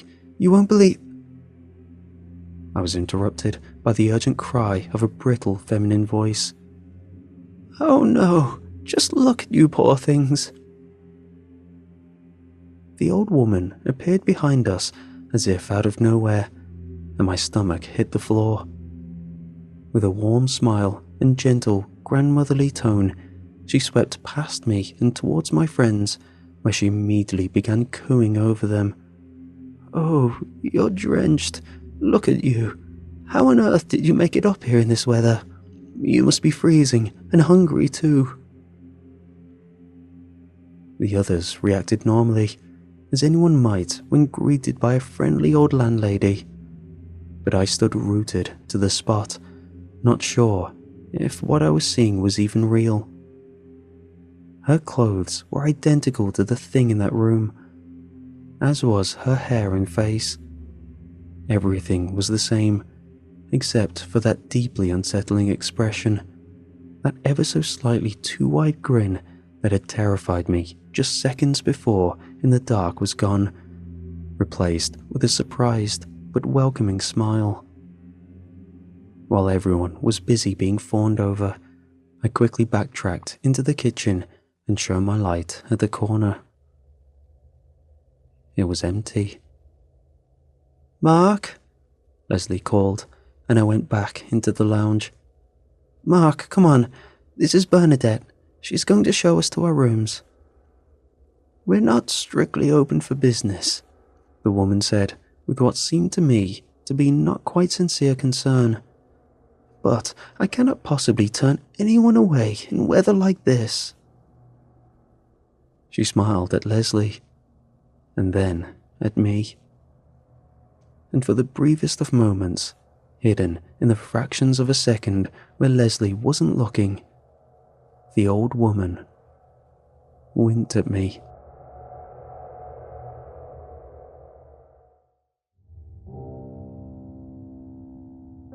Leslie asked what was wrong, and I wasn't sure how to answer. Right there and then, sat on our bed where it was warm and safe, just the two of us. There wasn't much, if anything, wrong at all. It felt all too easy to ignore the strangeness I'd just experienced, so that's what I did. I shrugged it off, told Leslie everything was okay, and settled into bed beside her. But not before locking our door. After that, I crawled under the covers, pulled my wife close, and shut my eyes. Sleep came surprisingly quickly, although there were a few flashing images of that deathly white face haunting me in my dreams. I couldn't say what woke me. I came to with a faint impression of a loud noise just outside the room, subtly aware of a cold breeze on my right side where Leslie should have been. Now, she was gone, the covers thrown back and the bed beside me empty. Disoriented, I pulled myself upright and immediately went stumbling to the door looking for her. Arms wrapped around my bare chest to stay warm, I poked my head out into the corridor and saw nothing except darkness. Again, that subtle, almost subconscious idea of movement in the inky black. "Leslie?" I called out and waited, straining to hear something, anything, over the roaring of the rain against the pub's ancient walls. Something might have moved around in response, but I wasn't sure. It was like listening for voices in white noise. The brain can play tricks on you. Nervous and wishing that I could just crawl into bed and pretend that nothing was wrong, I went back into the room and got dressed and turned the lights on. When I returned to the corridor with the help of my room light, I could now see the doors of the other guest rooms stretching down the hallway before fading into darkness. And there, at the very threshold of the light, was someone's phone, the screen broken and the edges dented. I picked it up and could tell from the astrological stickers on the back it belonged to Meg. The door to her and Ryan's room was empty, and looking inside, I saw that the bed was ruffled and unmade, and Ryan's phone was still plugged into a power bank near the mattress. But where were they? And why was there only one of his trainers lying upside down, halfway between the bed and the door? It was like he'd been trying to pull his shoes on when something interrupted him. "What the hell?" I muttered quietly as I panned my torch across the room. God, I wanted this little nightmare to be over with. Ever since I'd seen that terrifying old woman standing in the corner of that kitchen, frozen in place like some lifelike wax dummy, I felt as if I walked right into the Twilight Zone. But I didn't know how to go about it. All I could think of was to go back out into the corridor and try crying out for Leslie. Les, come on, where are you?" This time, there was a definite sound. A muffled but clearly audible thump that came from one of the doors off further down the hallway. It sounded like it had come near the stairs, and that made sense. If the others were off moving around, they weren't going to stick around in the empty guest portion of the house, just empty doors and creaking floorboards. No, they'd probably go downstairs to find the old woman. I paused at the top of the stairwell and waited, listening for some confirmation that the others were safe and sound. I hoped I might hear them laughing and chatting, maybe sharing a drink. "Guys?" Another thump. This time, it definitely came from below. Quietly tiptoeing like some scared child, I slunk down the hardwood stairs, pressing my feet to the edges of each step where I knew the wood would be strongest and least likely to make noise. Down one floor and down another. The sound of something moving deep within the building drew me on further into what felt like a nightmare. But I couldn't just turn back. A part of me remained convinced that any second, reality and common sense would reassert themselves, that everything would snap back into place where it was meant to be. I'd find the others laughing and enjoying a drink. Maybe the girls had gone off for a chat and Ryan followed, and now I would do the same. Maybe there'd been a medical emergency. Meg might have fallen and the others were attending to her. Anything might explain why I'd woken up on that floor alone, crying out, only for no one to reply. A lifetime of experience had taught me that childish fears went away when you shone a light at them. But then again, I had never experienced anything like that woman standing in the darkness. On the ground floor, just as the tight spiral staircase opened out into another hallway, I'd spotted a gentle amber glow. It came from an open doorway some way down the corridor. I was drawn to the first sign of life I'd seen since waking up, and pushed the door open, hoping to find my friends gathered around a fire. Instead, I found something out of a surreal nightmare. Dogs, cats, foxes, rabbits. 40, maybe 50 animals lined the walls and shelves. Stiff cotton stuffed faces and glassy eyes glaring at me from every nook and cranny of a cramped, humid room. Of course, in the country, it isn't uncommon to come across something like this. We'd stayed in a hotel in Scotland just a few weeks before, with an enormous deer head mounted over the bed. But this room wasn't some big showy affectation. It felt private, like someone actually came to that place and sat on a single empty chair looking for comfort. And no one would have ever been proud of bagging these animals. No majestic deer or threatening bears. Instead, these animals were all of the sad and small variety. There was a Dalmatian in one corner, its head slightly misshapen, a weasel missing 2 legs on a cabinet, a badger with no head, and enough rabbits to make a warren, all of them riddled with myxomatosis that left them ugly and deformed. This was not some grand display of nature's majesty. It was, at best, the showcase of an amateur taxidermist who scavenged Britain's motorways for his subjects. So where was the amateur taxidermist? And where were my friends?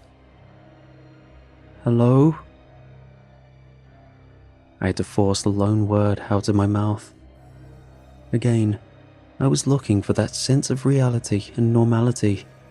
I wanted to dispel the childish fear that was gripping me tighter and tighter with each passing second. Sure, things were weird, but so what? Something moved. My heart seized as my eyes darted left and right, desperately trying to make sense of what my mind insisted could not have actually happened. The room was well lit, but so full of dusty fur and old furniture, it was impossible to say.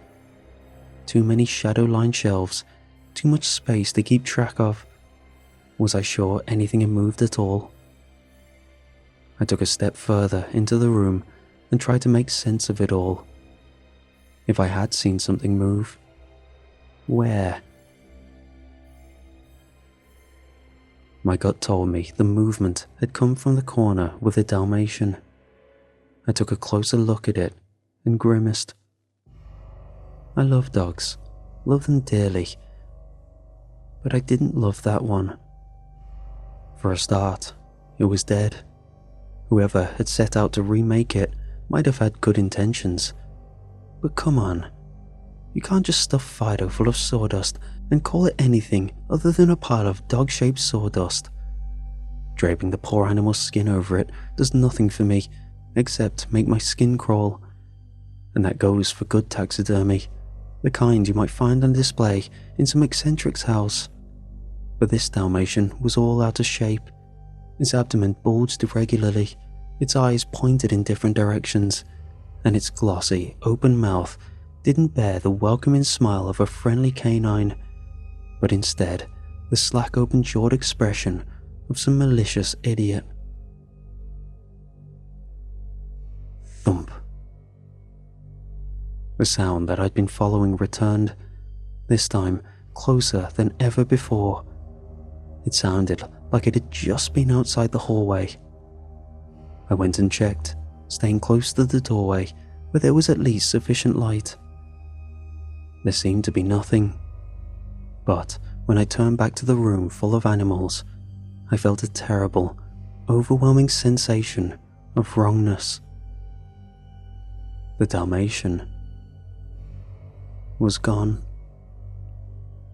In the dark, something brushed against my leg, and I heard the telltale click-clack of a dog's claws on hardwood floor. Spinning on the spot, I tried to follow it, but caught only the faintest hint of a white and black animal fading into the darkness of the corridor. My torch illuminated only 3 steps of the basement stairs. Looking up from the very bottom was the Dalmatian with its strange lumpen head. The rest of it remained in shadow. It waited patiently. It did not bark or pant like any normal dog. It stared expectantly, and so far I had followed it only out of some naive hope that it might lead me to my friends. But as time has gone on, as the evening has taken on more and more of that surreal, almost dreamlike quality that made me feel helpless and trapped, I could not escape the feeling the dog was leading me deeper into the nightmare and not out of it. This was not helped by the fact that as I'd followed it onwards into the strange hotel, passing old rooms full of rotting knickknacks and cobweb-covered doors. The strange thumping noise had grown louder and louder, like the pealing of a bell. There were times that it occurred to me to turn and leave, to get into the van and just go. Maybe I would have, if I'd been in a more normal state of mind. But I like to think I would never abandon my wife or my friends. I may have been afraid, but I wasn't a coward. "Leslie?" Again, I hoped that she would suddenly appear, the lights would come on, the ever-present dread would be pushed back. But there was nothing. I stood at the threshold of the basement stairs and knew, sooner or later, I'd have to follow the dog. Down in the darkness, someone groaned, and it made me realize I could wait no more. A woman was down there, and I was certain it was Leslie who'd made it. As if on cue, the dog disappeared, like it knew I was going to follow now, no matter what. Heart racing, I descended and found myself in a crowded, dusty basement full of old rubbish and soggy boxes. The roof leaked in a half-dozen places, and with the storm in full effect, the ground had flooded by about 6 inches, so that my feet were completely submerged in filthy-looking water. Somewhere in the basement, I could still hear the dog's paws cut through the water in a lazy, sloshing canter. I was looking around the basement with my phone as a torch, trying to see where it was leading me, when something caught my eye. A stony, cylindrical structure in one far corner. It was an old well, common enough in a house of the era, but in an unusual touch, it had been sealed shut with a heavy wooden lid. Something about that enormous slab of blackened timber seemed odd to me. It wasn't merely a safety feature. It looked like the sort of thing you'd seal a tomb with. Behind me came another splash. This was different to the quiet patter of the dog. It was like something or someone dropping into the water. I turned towards the sound and saw Bernadette, her face twisted into another hideous grin, eyes wide and excited. I let out a cry and stumbled backwards, but by the time I managed to get back onto my feet, the old woman was gone. Close to panic, I swept my light around me and found her. She had moved and was close to my back, but she was frozen again, unreactive, like another piece of taxidermy. I wanted to run away at the sight of her standing so close, but somehow I just knew if I took my torch away again, she'd disappear, and I might not have time to find her before her bony fingers found me in the dark. Instead, I stayed in one place and slowly backed away. "Mark?" The sound of Leslie's voice hit me like a freight train. I gasped, turned instinctively towards her, and then back again to find that Bernadette had already disappeared. Aware that she might be anywhere, I focused on my wife, finding myself overcome with emotion, both good and bad, as my eyes took in the strange state of her. She looked pale, disoriented, and afraid. She stood there in a t-shirt and underwear, freezing cold, looking almost sick. But at least she was there. At least she was right in front of me. At last, some elements of this nightmare was giving way. "Geez, babes, what happened?" I said as I wrapped my arms around her. "I don't know," she mewed like a sick child. "I had these nightmares, and I woke up here. I think I was sleepwalking. I dreamt I was a little boy speaking to something in a well. I had a sister, I had a dog. The voice in the well wanted me to... God, it made me do such strange things." I couldn't help but look at the well in the corner. Her eyes followed mine, and she grimaced. "I don't like this place. Can we go? God, it feels so weird here. Am I still dreaming? She walked forward and practically fell into my arms. With one arm wrapped around her, I held her upright and led her towards the stairs. Part of me wanted to ask about Meg and Ryan, but I knew it was more important to get her somewhere safe. We had climbed just a few stairs when I heard the sudden sound of someone barreling towards us at a sprint, their feet splashing in the water with stomach-churning speed. I turned just in time to see the old woman, face still twisted, coming out of the dark. Instinctively, I pushed Leslie ahead of me, but Bernadette was more interested in me. With an icy, hard grip, she grabbed my ankle and yanked me down. My head hit one of the steps, and for a brief moment, everything went a little wobbly. The next thing I was aware of was water rising to my ears and the sight of the basement steps receding away. Something was pulling me deeper into the dark. I tried to struggle, but a hard, rubbery hand refused to let go of my ankle. I kicked hard with the other leg, hitting Bernadette in the small of her back. To my disgust, my foot hit something like densely packed hay, or maybe even wood. It certainly wasn't flesh. Slowly, Bernadette turned to face me, her head pivoting like an owl's, while her body kept facing the other way. "My brother will look after you," she said. "He has a gift for putting people back together after they've fallen apart. Always had, even as a little boy. You don't realize just how hurt you are. None of you do. That's okay. My brother is good at putting things back together." Still facing me, eyes wide and manic, she pulled me towards what I slowly realized was the well in the far corner of the basement. "He scrapes away the scars and wounds and replaces the broken bones and withered muscles with fresh, clean, perfumed sawdust. Puts you back together one bit at a time. Did you know how hurt you were?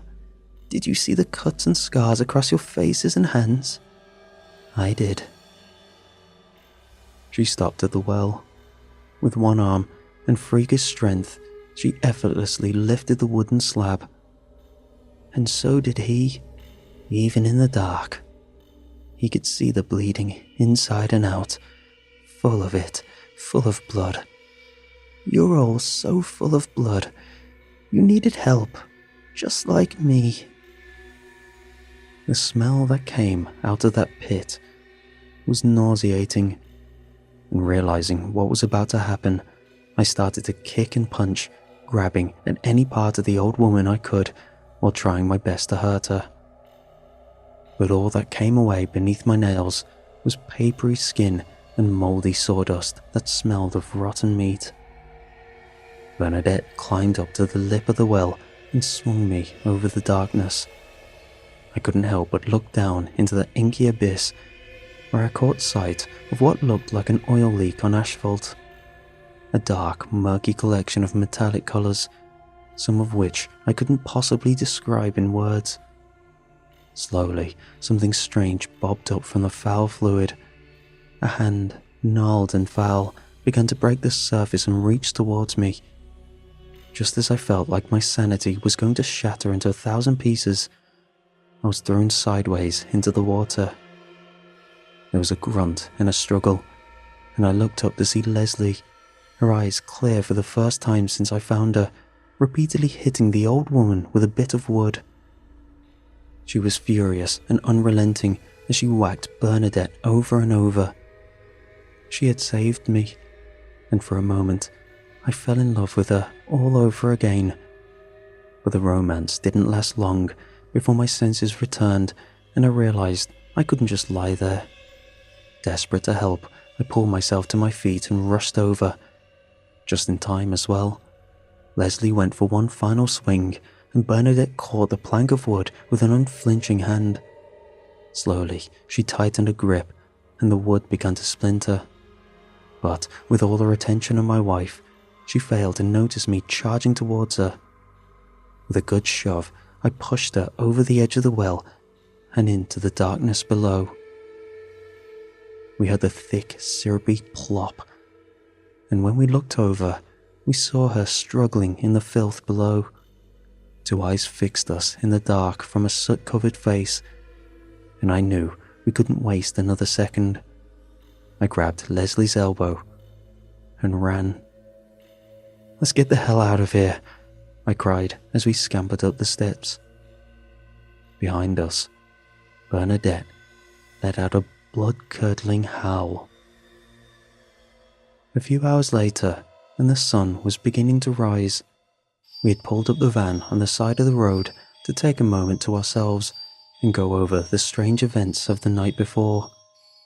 The storm, starting to fade by now, had made a terrible mess of the roads, and it had taken us an infuriating few hours just to find another main road, as so many of the country lanes were blocked by fallen trees and branches. But now, with traffic passing us by and electric lights visible in the distance, we had finally found ourselves on the trail of civilization. "Geez," I said as the engine died and silence settled over us both. "Did that really happen?" Leslie simply shook her head. "It was a dream, right? The whole thing. I remember sleeping and someone coming to me, and I was definitely awake for my part of it," I replied. "I woke up in the middle of the night and you were missing, and I went looking. None of that was in my head. It felt surreal and all kinds of wrong, but it wasn't a product of my mind. It's hard for me to separate things. When I look back, one moment I'm a little boy scraping squirrels off the side of the road. The next, I'm me in the basement, that terrible old woman stroking my cheeks." I put my arm around her and pulled her close. "Where are the others?" she asked after a few moments. "I don't know," I replied while shaking my head. "God, Mark, we need to find them. Even if we just call the police and tell them where, we need to do something." "Do you have your phone?" I asked. "I'll call them." "No, do you?" "I lost it in the basement." I turned in my seat to look in the back, where I hoped I might find a spare phone or a laptop, something I could use to get help. But I froze in place when I saw Meg and Ryan's sleeping bag. It wasn't empty. Meg and Ryan, frozen with waxy skin and glassy eyes, lay side by side in the back of the van, holding hands, posed like cadavers or mannequins in some strange display. Dead, I figured. Surely dead. They had to be, taken first by Bernadette, hollowed out by whatever lay in the well, and added to the collection. But that was before I saw the gentle murmuring of Meg's bluish lips, and the way her eyes looked at me as I leaned over my seat to try and hear what strange words she was whispering. It wasn't until I was so close I could feel her icy breath and smell the strange chemicals that soaked her that I realized what she was muttering in feverish terror. "It hurts. It hurts. It hurts. It hurts. It hurts."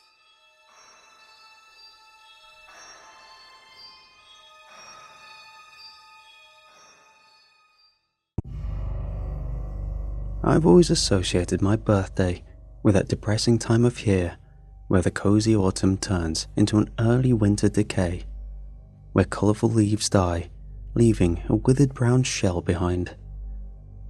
Still, people are expected to celebrate their birthdays. It's strange if one doesn't. I don't. My fiancée recently asked me why I never celebrate my birthday, and it's a hard one to explain. When you've been through something traumatic, everything sort of brings you back to that moment, one way or the other. And while I'd love to tell her about it, I don't think I can without sounding like a maniac. I thought I'd start by just telling my story anonymously and sort of go from there. It was the year I turned 13. Since You've Been Gone was blasting on the radio every hour of the day. My friends and I were quoting How I Met Your Mother religiously. It was a good time to be a kid. Since my birthday was in the middle of the school week, my big birthday plans were postponed until the upcoming weekend. Still, I couldn't complain. Birthday cake on a Tuesday didn't sound all that bad. I got home, had a small celebration with my parents, and opened a few presents. 2 new games for my PlayStation 2. I finished up my homework and browsed the net for a few hours ahead of my scheduled bedtime, when there was a knock at the door. We rarely had visitors, so to have someone knocking at our door at 10 p.m. was unusual, to say the least. My parents had already opened the door by the time I was halfway down the stairs. There was a man in a fancy jacket with a clipboard standing outside, along with 2 armed guards. I sort of fell into the middle of the conversation. "So, we need you to sign the consent forms and we'll get started," the clipboard man said. "Any questions?" "This can't be legal," my mum said. "And what kind of authority are you?" "Ma'am, this is an emergency. We have been authorized to bring anyone and everyone if need be. But I promise you, it'll be a less pleasant experience than what you could achieve here in the comfort of your own home." As the discussion continued, the armed men pushed into the house. They had a sort of checklist they were going through, asking questions as they poked and prodded. Someone mentioned a satellite phone, which we didn't have. I hurried back upstairs. From my window, I could see them putting wheel locks on our car. They were testing some sort of electrical equipment too, and as they did, I could see the internet connection on my computer disappear. My cell phone lost all bars, and while I didn't check, I suspected they'd done something to our landline as well. They were isolating us, putting us under some sort of lockdown. I still didn't have the slightest idea of who these people were. There were no patches, badges, ranks or symbols, just a bunch of serious-looking men in windbreakers with visible gun holsters. After a few minutes, one of the men entered my room. My parents were worried sick, but were told to wait outside. The man was about 6'4" and had the look of someone who could kill me with his bare teeth if need be. Without a word, he started to go through my things. "You got any walkie-talkies?" he asked. "Any radio science projects, something like that?" "Nope," I said, shaking my head. "I got a PlayStation 2. "That can go online, right?"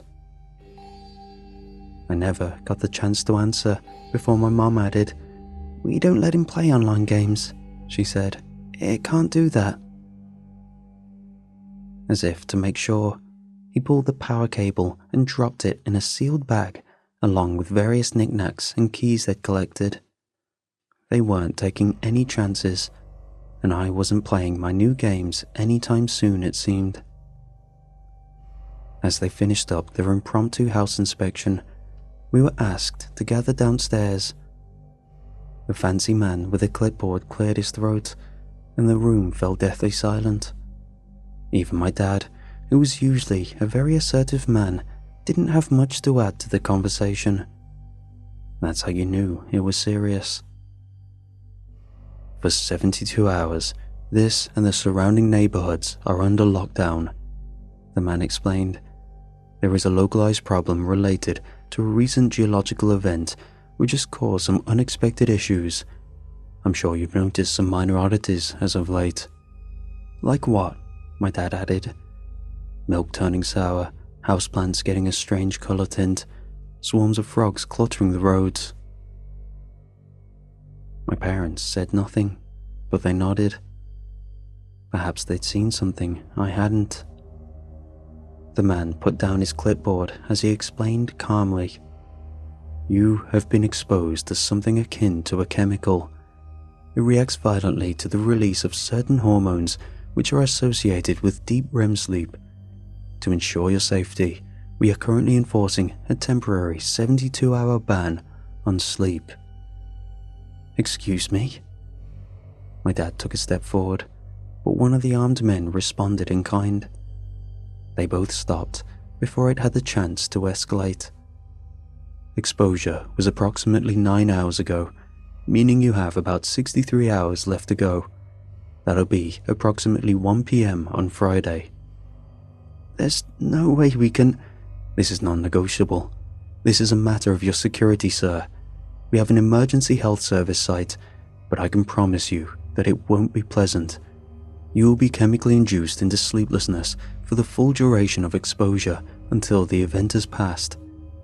It can cause long-lasting brain damage." We were handed a folder each, explaining our responsibilities and rights. An unmarked red folder with 3 papers. One explaining their right to force this upon us. Another explaining that we'd already signed the consent papers. And a third one was a form explaining exactly when we could go to sleep. There was also an inventory form explaining the items we were to have returned at the end of the containment. They left a box of 50 glass vials, some kind of 4-hour booster shots. The man explained how underage children were not to take more than one every 7 hours, and that my mother, if pregnant, shouldn't take any at all. Luckily, my mom wasn't pregnant. I'm an only child. We were also given fiber bars with some kind of hormone supplement, unmarked and unbranded, but warm. Maybe they were made recently. The packaging was sloppy at best. The fancy man was trying his best to explain, and I could see my parents were eager to listen, but I barely understood half of it. Instead, I looked at the armed guards. They looked exhausted. Maybe they too weren't allowed to sleep. One of them had his mouth open and almost drooled, blinking one eye at a time. I could have sworn he nodded off for a second, which prompted him to take a walk outside. "I don't know if we can do this," my mother complained. It's a lot to ask. We've only just—" "If at any point you can't do this, you need to call this number. It's the only number that works," the man said, pointing to the final line on the final page of the folder. "If someone falls asleep and can't be awakened within a few minutes, they're in terrible danger. If that happens, try to keep them awake by any means until we can get here to pick them up. And then they'll be taken to our site in Mankato, where they'll be chemically induced to stay awake." "So what exactly happens if someone doesn't make it?" my mom asked. "If we all just fall asleep?" The man shook his head, tapping the clipboard with his pen. "They will most probably die. Others might too." While they went into the kitchen to explain the details, the angry-looking guard approached me with a sealed bag, handed me back my PlayStation 2 power cable. He gave me a pat on the shoulder. "I checked with the tech team," he said. "You're good to go. And, happy birthday." I'd almost forgotten that it was my birthday. I appreciated the gesture, but I just couldn't bring myself to smile. I had too many questions bubbling in the back of my head, and I was too afraid to speak.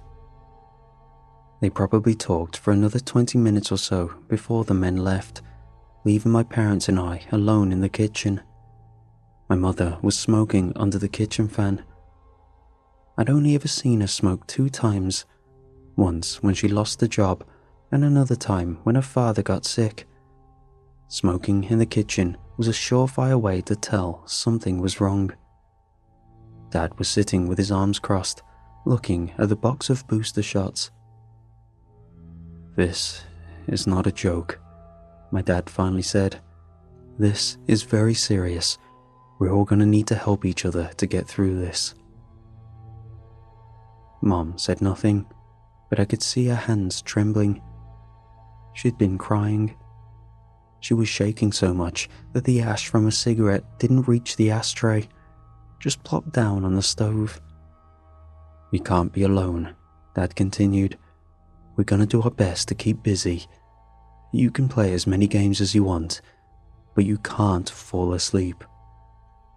"They gave back my power cable," I said. "Does that mean it's okay for me to use the PlayStation?" "It's okay," Mom coughed. "It's okay, honey. Play your games." For the first few hours, I didn't understand what the big deal was.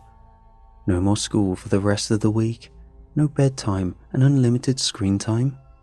That didn't sound too bad. I gamed late into the night. Sly 2 and Ratchet and Clank were on the menu, and I had a blast. I got some snacks along with one of those fiber bars. They tasted like twigs and raisins, but it made my brain calm. Not tired, but it made it easier to focus.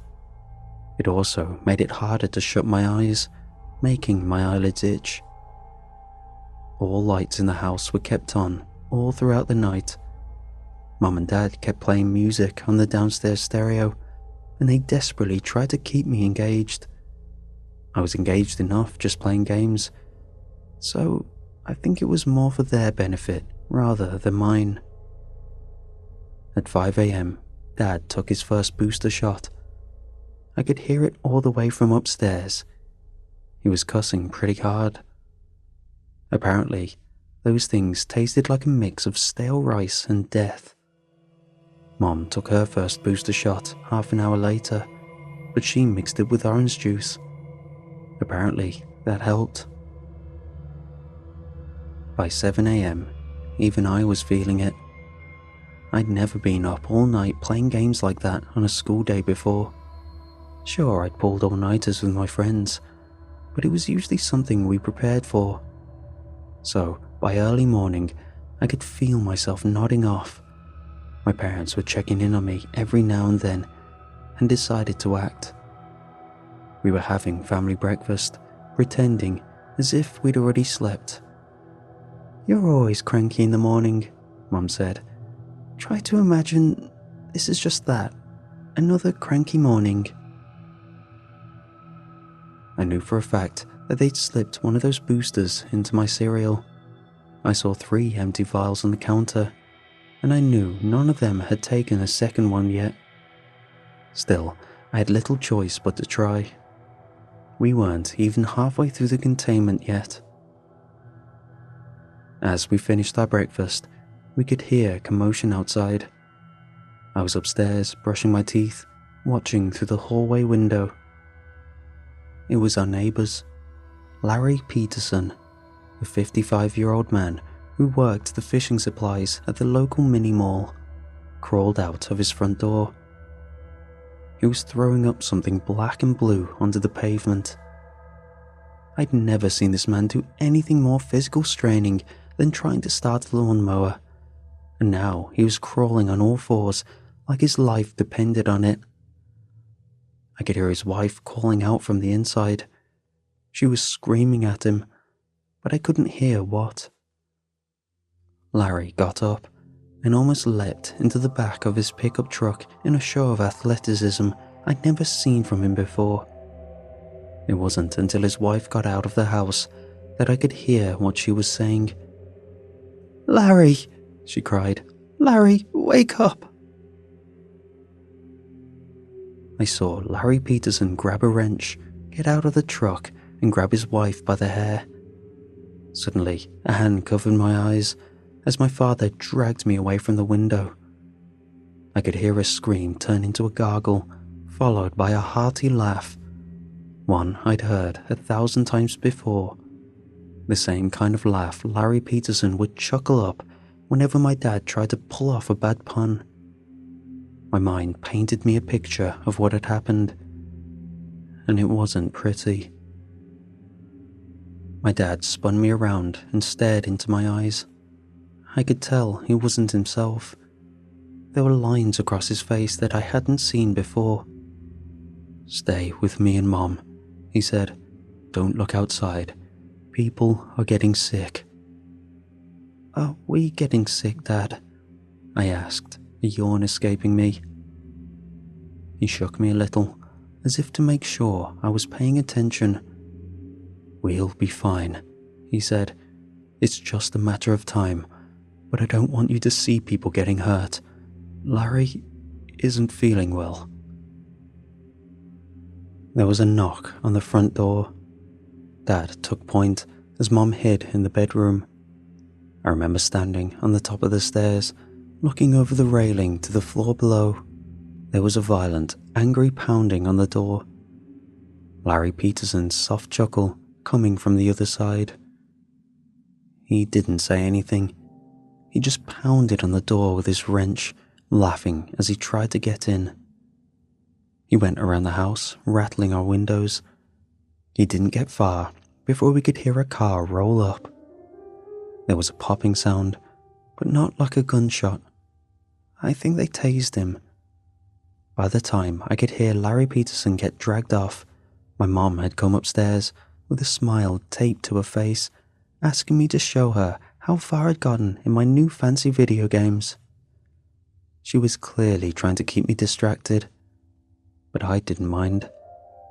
At that point, I wanted desperately to be distracted.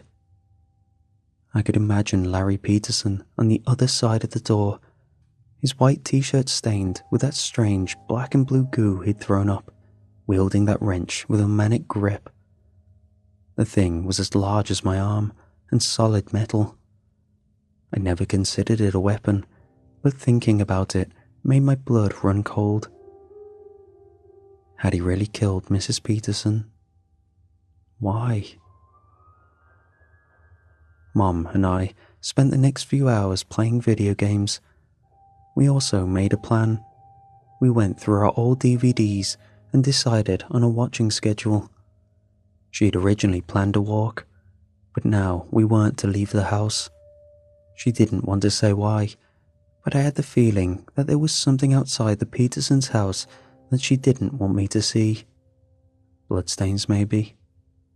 I was too afraid to find out. My parents tried their best to keep the mood up, but I could tell it was getting to them. My dad was mostly just standing there, leaning against the door, staring straight ahead like in a trance. Mom tried to occupy herself by playing games and watching DVDs with me, but she was counting the minutes until she could get her next booster shot. I wasn't eager to take one. They made my stomach all queasy. We made it all the way until noon. Dad was having trouble staying up and kept washing his head with cold water. He tried to keep busy doing housework that he'd kept for a rainy day, but there were constant distractions. We could hear sirens in the distance, and at one point there was someone spraying our front door and windows with a high-pressure water hose, possibly to wash away the last traces of Larry Peterson. There were dog patrols going up and down the street, along with the occasional phone call. The one number that still worked, where someone called to make sure we were all awake and accounted for. By dinner time, Mom was having stomach troubles. Her shaking had gotten worse, and she was having trouble with sudden change of smells.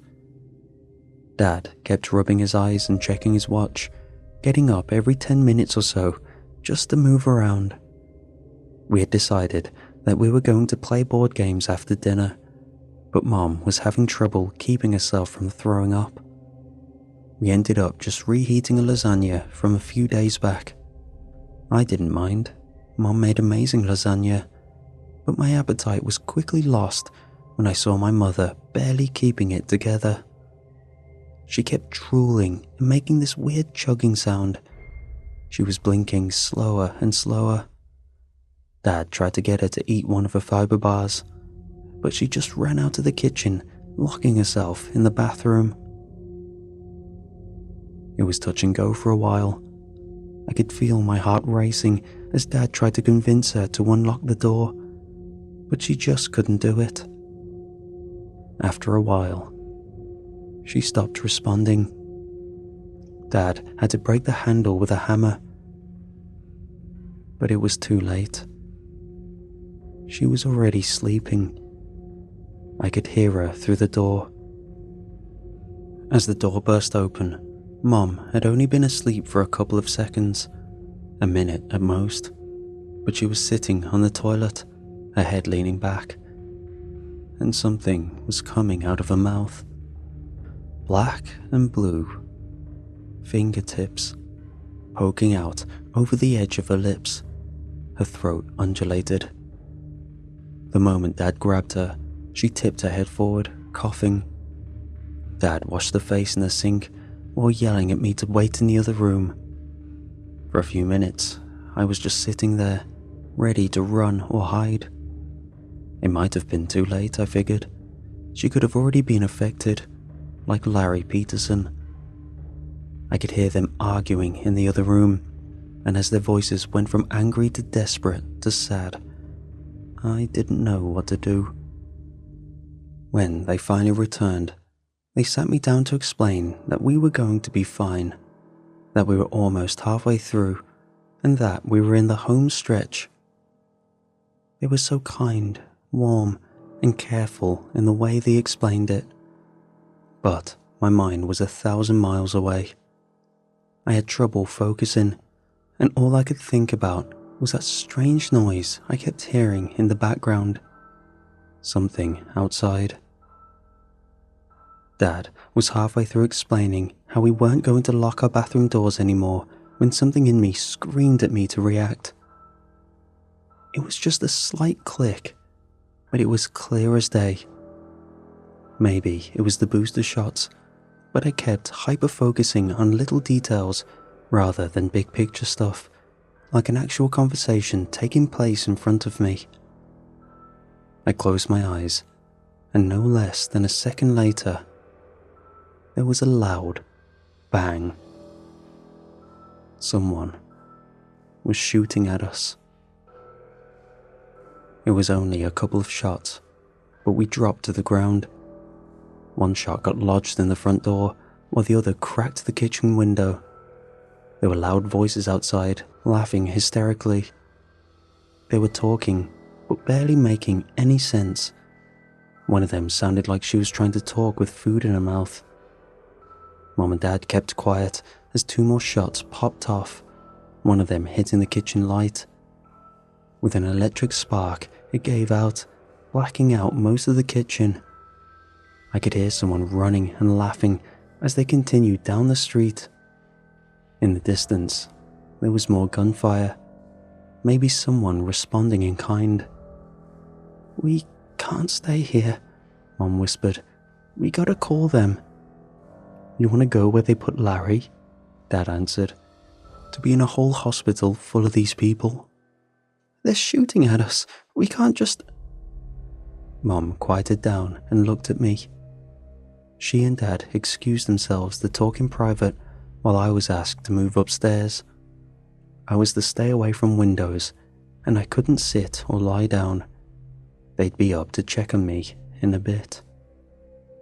But of course, I was too curious. While still hearing them argue downstairs, I checked an upstairs window.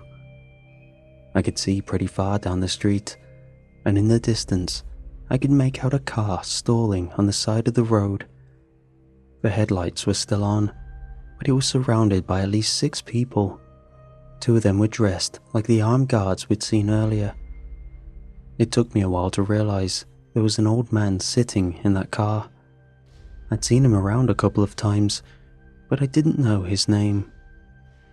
The surrounding people were trying to crack the car windows with various weapons, tire irons, bricks, hammers, lead pipes. It didn't take them long to break through. They reached in to pull the man out. It was too far off for me to hear his screams, but I could vaguely see what they were doing. They held him down and covered his face with their hands, his eyes, his mouth, his ears, leaving only his nose to breathe through.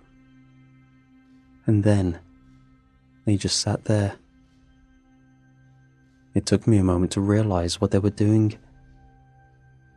They were forcing him to sleep. After a few minutes, they let go of him. The old man slowly stood up, leaned against his car, and started to dry heave. After a while, the same blue and black goo that I'd seen from Larry Peterson started pouring out of his mouth, stopping only as he coughed up some kind of clot that could barely fit in his mouth. A clot that moved. As he straightened his back, he looked at the strange group, and they walked down the street together. Some jogged, some sprinted, one of them crawled, but it looked like he held onto something with his teeth. Either that, or something was coming out of his mouth, something long. As they hurried down the street, I could hear more gunfire. In the distance, coming from another way, I could see another group of people. At least a dozen, but heading in another direction. Roaming gangs of sleep-deprived sick people. God knows how this thing affected them long term. When my parents were done discussing, they sat me down to explain that we were going to stay indoors and keep away from the windows, just in case.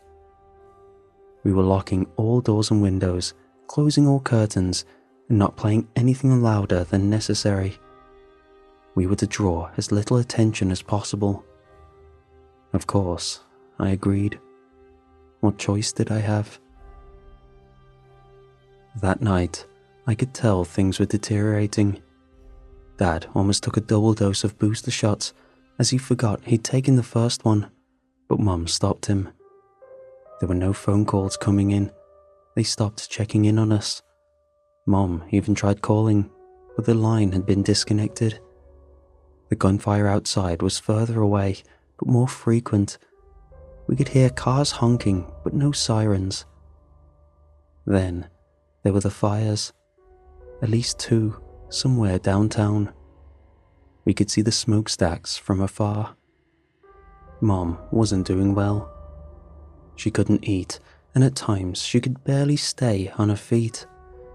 She kept talking out loud, even if no one was in the room with her, and she had to lean against things to stay upright. She couldn't keep the fiber bars down, and she kept walking around with her head bobbing back and forth. Dad tried his best to keep her active, but he was having trouble as well. No matter how many cold splashes he took to the face, he just couldn't stay attentive. I wasn't doing well either, but nowhere near as bad. I still had my appetite, and I took my booster shots, but I could feel the side effects. My hands kept shaking, and I had a nasty headache. There were these pinches down my neck, like someone was shocking me with a wet battery. I'd imagine things moving just outside of my vision. I kept turning around to look at the windows as I started to hallucinate that they were screens. By morning, there was a new problem. Both the power and the water had been cut. There was a small lake a short walk from the house, and we had no choice but to try and get some water by hand. We had some drinking water stocked in the kitchen, but we needed some for the bathroom. Mom volunteered to go, but that was out of the question. She could barely stand or make a coherent sentence. There was no discussion. Dad had to do it. We watched him from one of the upstairs windows. The sun had just risen, bathing the withering landscape in long, sharp shadows and a sickly bright glow. Mom was just staring blankly ahead, as if trying to remember what was so important. "Isn't it your birthday soon?" she said out loud. "That was Tuesday," I responded. Did you wish for you to get older?" she asked.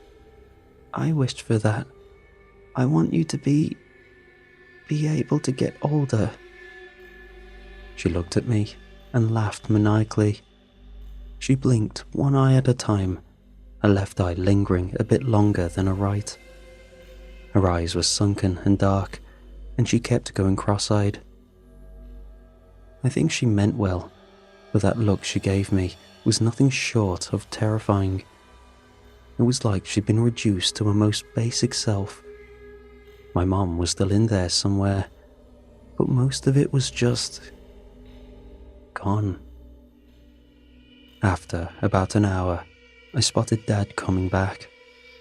Mom and I were both relieved, but it didn't last long. I noticed he wasn't carrying any water. Moments later, I could see he wasn't alone.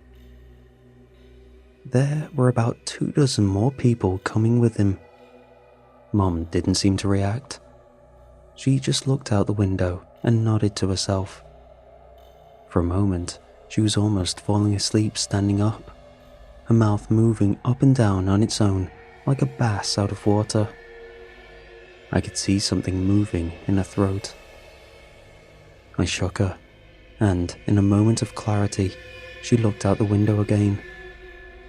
As I heard something pounding against the door downstairs, Mom pushed me into the closet. She ran downstairs to get the remaining booster shots and dropped it all on me, along with a wristwatch and a couple of fiber bars. "Someone will come get you," she said. Just wait and stay awake. I'll try to think of something." I didn't have time to protest before she slammed the closet shut. I could hear a key slide into the lock downstairs. Dad may have forgotten something about who he was, but he hadn't forgotten how to use the house keys. I just sat there in the dark, listening. I curled up into a ball, but I didn't want to get too comfortable. I could hear furniture being turned over, unfamiliar voices yelling obscenities or incoherent nonsense. A fight broke out, and I could hear someone throwing something. Another person ran up the stairs and into the bedroom, repeatedly kicking the bathtub. A woman screamed, then a man. There was a gunshot, followed by windows being broken.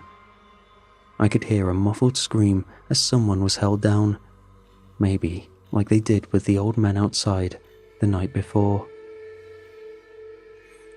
I must have sat there for hours. In the dark, it was hard to tell if my eyes were open or not. I couldn't tell if I was really hearing something outside, or if I was just imagining it. I could hear voices and whispers, but they didn't seem to make sense. Sometimes I imagined them standing just outside my door, asking me for the cheat codes for the game I just played. All I had to keep my waning sanity company was my mom's wristwatch, and I could barely make it out. Time passed so strangely. I could be wrapped in a thought for what felt like hours, but only minutes passed. Then I'd catch myself staring straight ahead, and 2 hours could disappear. I kept repeating the next scheduled hour for the booster shot like a mantra. But things were getting stranger. The clock would go backwards. I'd imagined someone sitting across from me, a pair of white eyes staring back at me from the dark. There were little voices telling me to go to sleep, and I found myself nodding off. I could feel something moving in me, like a hand trying to fit into a glove. I finally gave up and got out of the closet. I could barely stand as I dragged the booster shots and fiber bars along in a plastic bag. I didn't care if there was anyone downstairs. I needed to see something. I needed light or some kind of stimuli. The whole house was trashed. Every piece of furniture broken, every light smashed. There was blood splatter on the walls, and the front door was hanging on a single hinge. Every window was smashed, and our picture frames had been thrown across the room like ninja stars. But the strangest thing was an acrid smell coming from the kitchen. At first, I didn't understand what it was. It looked like a person, but there was the wrong number of limbs. After a few seconds of adjustment and trying to force myself to clarity, I realized it was a dead body. A young man with a knife sticking out of his chest, splayed out on the kitchen floor. His jaw was extended and broken on one side. There was a black and blue arm reaching out of his throat, reaching upwards to grab his own head. Something in me stirred. Something in me didn't like what I was looking at, and I wasn't sure if it was me or something else. I tried to push it down with a fiber bar, which strangely worked. I made my way outside in a daze. I didn't know what to do. Part of me wanted to find my parents. Another part of me wanted to get out of town. I wanted to look for a bike or just start walking or catch a bus. Of course, there were no buses to catch, but my sleep-deprived mind couldn't separate fact from fiction anymore. That entire night was one long living nightmare. I kept imagining things coming out of the dark. I could hear voices telling me to turn around, to stop, to run, all at once and none at all. I could barely keep my balance, and stopping even for a moment would send me straight to sleep. I had to keep moving. I even took an extra booster shot, which just gave me this sharp jolt of pain and made me sweat. I could tell I'd done something stupid. I took a shortcut through the park. I could see faces coming out of the trees. I saw a man lying down on the gravel path, being pulled forward by an arm coming out of his mouth. I saw a man out by the lake, repeatedly slapping his arms against the cold water surface, like a maniac child trying to get as high a splash as possible. Some of it was real. Some of it wasn't. I couldn't tell which was which. Not anymore. When I finally reached downtown, I saw at least 24 people gathered outside a burning building, all of them with black and blue arms reaching out of their mouths, stretching towards the flame, as if slowly wafting air towards them. Like human kelp moving against an invisible current, they leaned back and forth in unison, praising whatever chaos they caused without a word or sound. And yet, I could hear them, welcoming me, beckoning me, all voices unique, carried to me by an unfelt wind. "Come closer," it begged. "You belong here." I turned away, and the voices grew louder, desperate, screeching, demanding my attention, my devotion. Some of them coming from outside, some of them coming from the rumble of my stomach. "It's already here," it laughed. "It'll never go away. It'll never sleep. It'll never stop." Hands reached for me, a face in every window, voices reaching from beneath the concrete. Gunfire, broken windows, glass cracking under my rubber boots as I shuffled past burnt-out cars. It was dark, then bright, then dark again. And at some point, I succumbed. I felt concrete against my cheek, but I couldn't bring myself to get up. My legs wouldn't move, my eyes wouldn't open. "Yes," the voices laughed. Come to us. Come burn with us." And then, darkness. I don't know how long I was out. Hours, maybe half a day. I woke up to see a man running towards me, asking me if I was okay. A car had pulled over, bathing me in a warm light. By the side of the road, a colony of frogs looked at me. In the distance, my eyes landed on a discolored flower. It had turned blue. Strange how you don't notice the most obvious changes until they stare at you in the face. Turns out, exposure had happened at least 6 hours earlier than the man with the clipboard had predicted, and I'd been awake long enough for most of the effect to pass through my system. I was found unconscious by the side of the highway about 9 miles from my house. While I did have an uncomfortable dreamless sleep, the effects it had on me were nowhere near as bad as what had happened to most of the neighborhood. I'm sure you've all heard of it. Riots, they called it. Just another mess up in a low-income area. I don't even think it reached national news. Some of the people who succumbed to it early got permanent brain damage. Larry Peterson was never the same. But it was hard to tell if it was because of the emotional trauma or the sleep thing. Either way, he had to have a nurse come to look after him a few times a week for the rest of his life. Mom and Dad weren't completely unharmed either. Mom developed some kind of narcolepsy after that night, spontaneously nodding off at the most inopportune times. Dad lost his sense of taste and smell. To this day, they're having a hard time explaining what exactly they experienced. To them, it was just like going to sleep and having the most horrible nightmare, only to wake up in a hospital bed. Sometimes I wonder if I did fall asleep. Some of the things I saw were so strange that there was no way to tell if they were real or not. I vividly remember that scene of hands waving back and forth outside that burning building downtown. It had to be real. That building really did burn.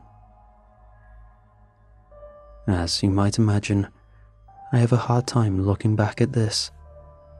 Thinking too much about it gives me this icy feeling in the pit of my stomach, like some part of me believes that this is all just a big nightmare, that I'm still just a clock's tick away from waking up in that closet, with someone standing just outside, waiting for me. Or maybe it's something inside of me, still waiting to grab the reins. Maybe it's just a night away.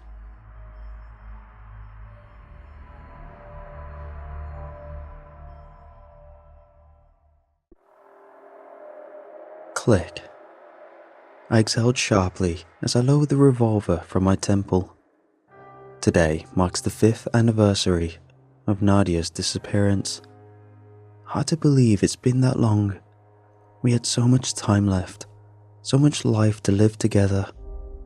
But that all came to a screeching halt half a decade ago on the day we found those stairs. Without her, I have no purpose. I've got no family, no friends, no one to keep me tethered to this world. So, every year on the night that Nadia went missing, I stumble out to the spot that it happened with my 6-shooter in hand, halfway drowned in a handle of vodka, and I let the forest decide if I'm going to live for another year, or if I'm going to be reunited with her, wherever she is. Now that it's determined that I have at least one more trip around the sun, I'll tell you how I ended up here at rock bottom. I need to get this out while I still have the guts to tell this story. Don't know why though. I'm going to wake up sometime tomorrow afternoon with a massive headache and no recollection of tonight's events. I'd better tell you while I still can. I've lived on the outskirts of Bear Creek National Park for my entire life. Don't bother looking it up. It's a fake name, so nobody tries to seek out the evil that lurks here. It's safer that way. As I was saying, I used to live out here in a cabin with my dad. I miss him so much. He passed away 8 years ago, leaving me all alone. Cancer sucks. That was before Nadia and I started dating. It's funny how things work out. I actually met her at a coffee shop on my way back from visiting Dad's grave. When she approached me and asked if the seat across from me was taken, I was instantly smitten. Her deep blue eyes shimmered like the ocean. Long brown hair cascaded down to her shoulders in waves. And that smile. When Nadia smiled, it was as if time stopped just for a moment so that the whole world would soak in its breathtaking beauty. We were inseparable after that day. In a month, we were dating. In 9 more, we were living together in my cabin. And in another year, we were set to get married. Had a date and a venue picked out and everything. I was on cloud 9. But that was all torn from me in an instant. God, I wish I never would have taken her out there. I had my first experience with the stairs when I was 7. Dad had always warned me never to climb them. That wasn't a problem for me though. The stairs exuded a malevolent presence, like anyone who dared to walk up their steps would be eaten alive from fear alone. I remember it like it was yesterday. I was playing in the woods near the cabin when I saw it. A black, winding set of metal stairs that stretched maybe a story. They didn't lead anywhere. They just kind of ended. All the stairs are like that. They vary in size and shape and model, but the one thing they all have in common is that they don't lead anywhere, and they're never in the same place twice. They just sort of materialize. No one knows how or why, and truthfully, we don't want to know. Most of us, that is. Nadia wanted to know, and that knowledge cost her everything. "Come on, baby, just a little further. I want to see the sunset," Nadia whined in protest at my proposal to head back. "Nadia, I know you, but we didn't bring flashlights, and our phone batteries aren't worth crap. I don't know about you, but I don't feel like smacking into trees every few feet on our way home." "Oh, fine, you win. I'll go back this time, but promise me we can come back tomorrow," she requested, puffing out her lower lip and gazing up at me with her best puppy dog eyes. I'd be lying if I said they hadn't worked. "All right, I'll take you back out here tomorrow, but only if you... I trailed off, entranced by the sight of them. Nadia's brow knitted together in confusion as she traced my gaze. Then her jaw fell open. Directly before us stood a polished cedarwood staircase. I got a sinking feeling in my gut the moment I laid eyes on that thing.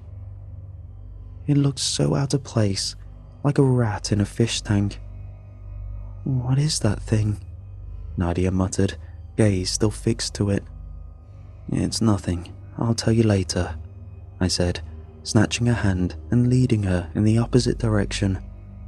"Oh, Jason, let go. Why are you making such a big deal out of this? Tell me what's going on, or I'm not going to move another inch," Nadia protested, crossing her arms defiantly. I sighed. There was no point in hiding it any longer. She was going to find out eventually. "Okay, so this is going to sound completely unhinged, but please, bear with me. Ever since I've lived here, ever since anyone's lived here really, people have been finding random staircases in the forest. They appear and disappear all the time, and you'll never find one in the same place twice. The stairs are a bad omen. Something awful happens if you climb to the top, but no one quite knows what. All I know for certain is we need to stay far, far away from them." Nadia rolled her eyes in response. "Come on, Jay. Do you really expect me to believe that? A bad omen? Are you some kind of spiritual medium now? Ooh, a staircase, so scary," she said, waving her hands in a mocking gesture. "Nadia, do I look like I'm joking? I know it sounds crazy, but I wouldn't lie to you." She softly took my hands into hers and met my gaze. "Baby, you know I wouldn't accuse you of that. It's strange, but if it really irks you that much, I won't press it, okay?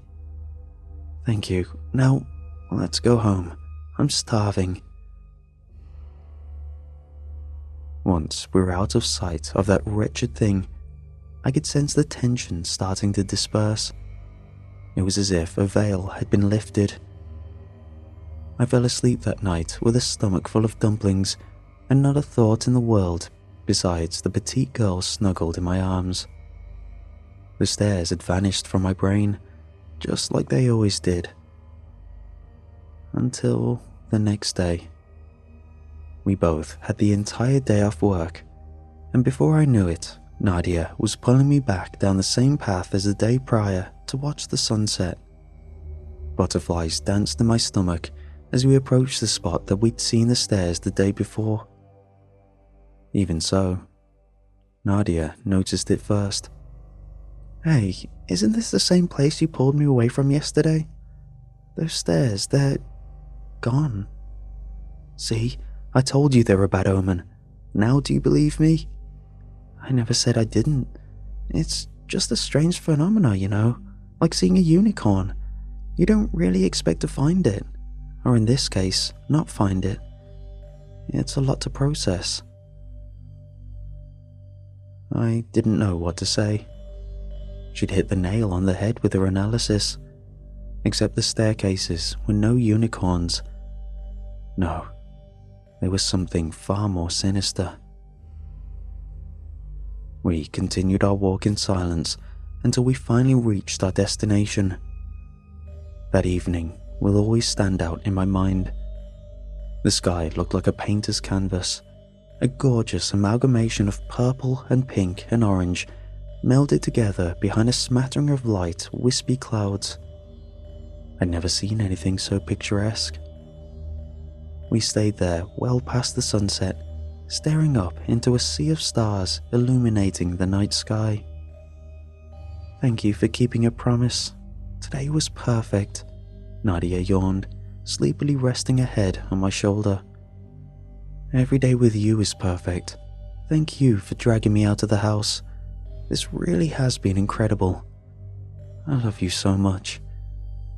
"You're welcome, bonehead.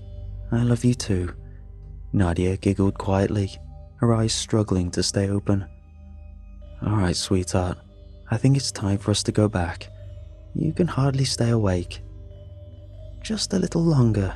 You're so comfy," she protested, burying her head into my chest. My heart felt so full in that moment. What had I done to deserve such an amazing girl? "All right, up we go," I said, hoisting my weary girlfriend into my arms. "If your legs won't move, I have no choice but to carry you." "Oh no, how terrible. Whatever shall I do?" she quipped, wrapping her arms around my neck. "Nothing. Just stay still and let me..."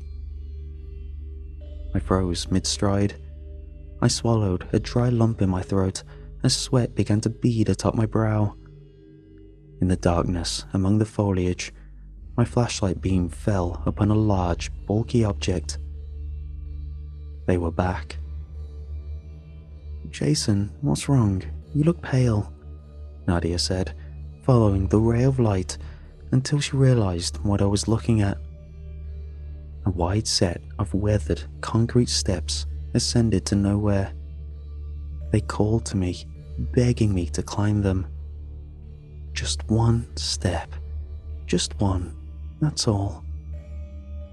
"Jason, I feel it now. What you were talking about yesterday. I feel it. It's all wrong. They shouldn't be here," Nadia whimpered, fear jolting across her pupils. Yeah, you're right," I said, ripping my gaze from the awful thing. "Just don't look at it. We're going to be okay." This time, I wasn't as relieved once we'd escaped the staircase's alluring pull. I'd never seen the stairs 2 days straight before. They were always more sporadic in their appearance, never showing up with any rhythm or consistency. So to see them twice made me feel a bit uneasy. Nadia and I didn't mention the stairs again that evening. We were both absolutely exhausted, and we were itching to get some much-needed rest. I'd be damned if I wasn't going to let some stupid staircase ruin a good night's sleep. Nadia was already snoring when I joined her in bed, and I was out the second my head hit the pillow. If only we could have made it until morning. Maybe then she'd still be here. I awoke in a pitch-black room. Nadia was missing from her side of the bed. I didn't worry at first. It wasn't abnormal for her to sneak off to the bathroom in the middle of the night every once in a while. I didn't want to drift back off until I had her beside me, though. I waited and waited to no avail. Then, after what felt like an eternity, I finally called out, "Hey babe, are you coming back to bed soon?" I received no response. That was when the panic set in. Nadia would never ignore me like that. I leapt out of bed and beelined for the bathroom. It was empty. My heart began to pound against my ribcage like a jackhammer. Sirens were blaring in my head, telling me that something was wrong, and I felt helpless to silence them. I turned the whole cabin inside out with no results. Nadia was nowhere to be found. Then, amongst all the chaos, an idea flickered in my head. Why hadn't I thought of it sooner? Nadia's phone was missing from the bedside, but I could track a location and find my friends. I fumbled to unlock my own phone and open the app. I had to know that she was okay. I loaded up the app and located Nadia's icon. She was close. The app said that she was only a few hundred feet from the cabin. I threw on a pair of shorts and darted out into the frigid night air. I raced barefoot across the leaves and rocks and acorns. I didn't have time to grab shoes. Right then, I didn't care if my feet were torn to ribbons as long as Nadia was okay. I eventually reached the point where her phone should have been. I frantically called it, praying that she would pick up this time. I saw something illuminate amongst the leaves, and not far beyond it, I found who I was searching for. But instead of being overcome with joy upon finding the love of my life, my blood turned ice cold. Nadia's face was partially illuminated by the moonlight trickling through the canopy. She was gazing down at me with tears streaming down her cheeks. Below her feet sat a staircase. This time, it was ornate. White, glassy marble stairs gleamed, even in the darkness, topped off with a pristine red carpet. The stairs looked as if they would lead straight to heaven itself, and that terrified me. Dread crashed over me like a tidal wave as we stared at each other. I wanted to move. I wanted to sprint up to her and sweep her off those godforsaken things. But I couldn't. I was rooted in place, forced to watch as the girl of my dreams ascended the final step. "Jason, please, I don't want to go. I love you and I want to stay with you forever. I had to know. I could feel them calling to me. Please don't let them take me." Nadia sobbed uncontrollably, reaching out a hand toward me. I wanted to grab it, to pull her into my arms, to tell her that everything was going to be okay. But I was stuck. I was forced to watch in abject horror as Nadia involuntarily took that one last step to the top. It felt as if time had slowed to a crawl. 1 second I was paralyzed, eyes locked on Nadia and those vile stairs. And the next, I was alone. Nadia and the staircase had vanished into the cool night air like they'd never existed at all. The burden of that night will stay with me until the day I die. I wailed, I screamed, I pounded the earth until my fists were bloody and my throat was hoarse. Nadia had been taken from me right before my very eyes, and I did absolutely nothing. I blamed myself for a long time after that. Hell, I still do. I don't think I'll ever be able to move on. That's my punishment, I suppose. Living out a dull, meaningless life while images of my lost girlfriend run through my head day in and day out. It's why I drink. Strangely enough, I've never seen the stairs again. They're really the only reason that I'm still here. Because maybe, if I just give in, maybe if I convince myself to climb that one last looming step, then there might be a chance that I'll be reunited with Nadia. And for me, that's the chance that I have to take.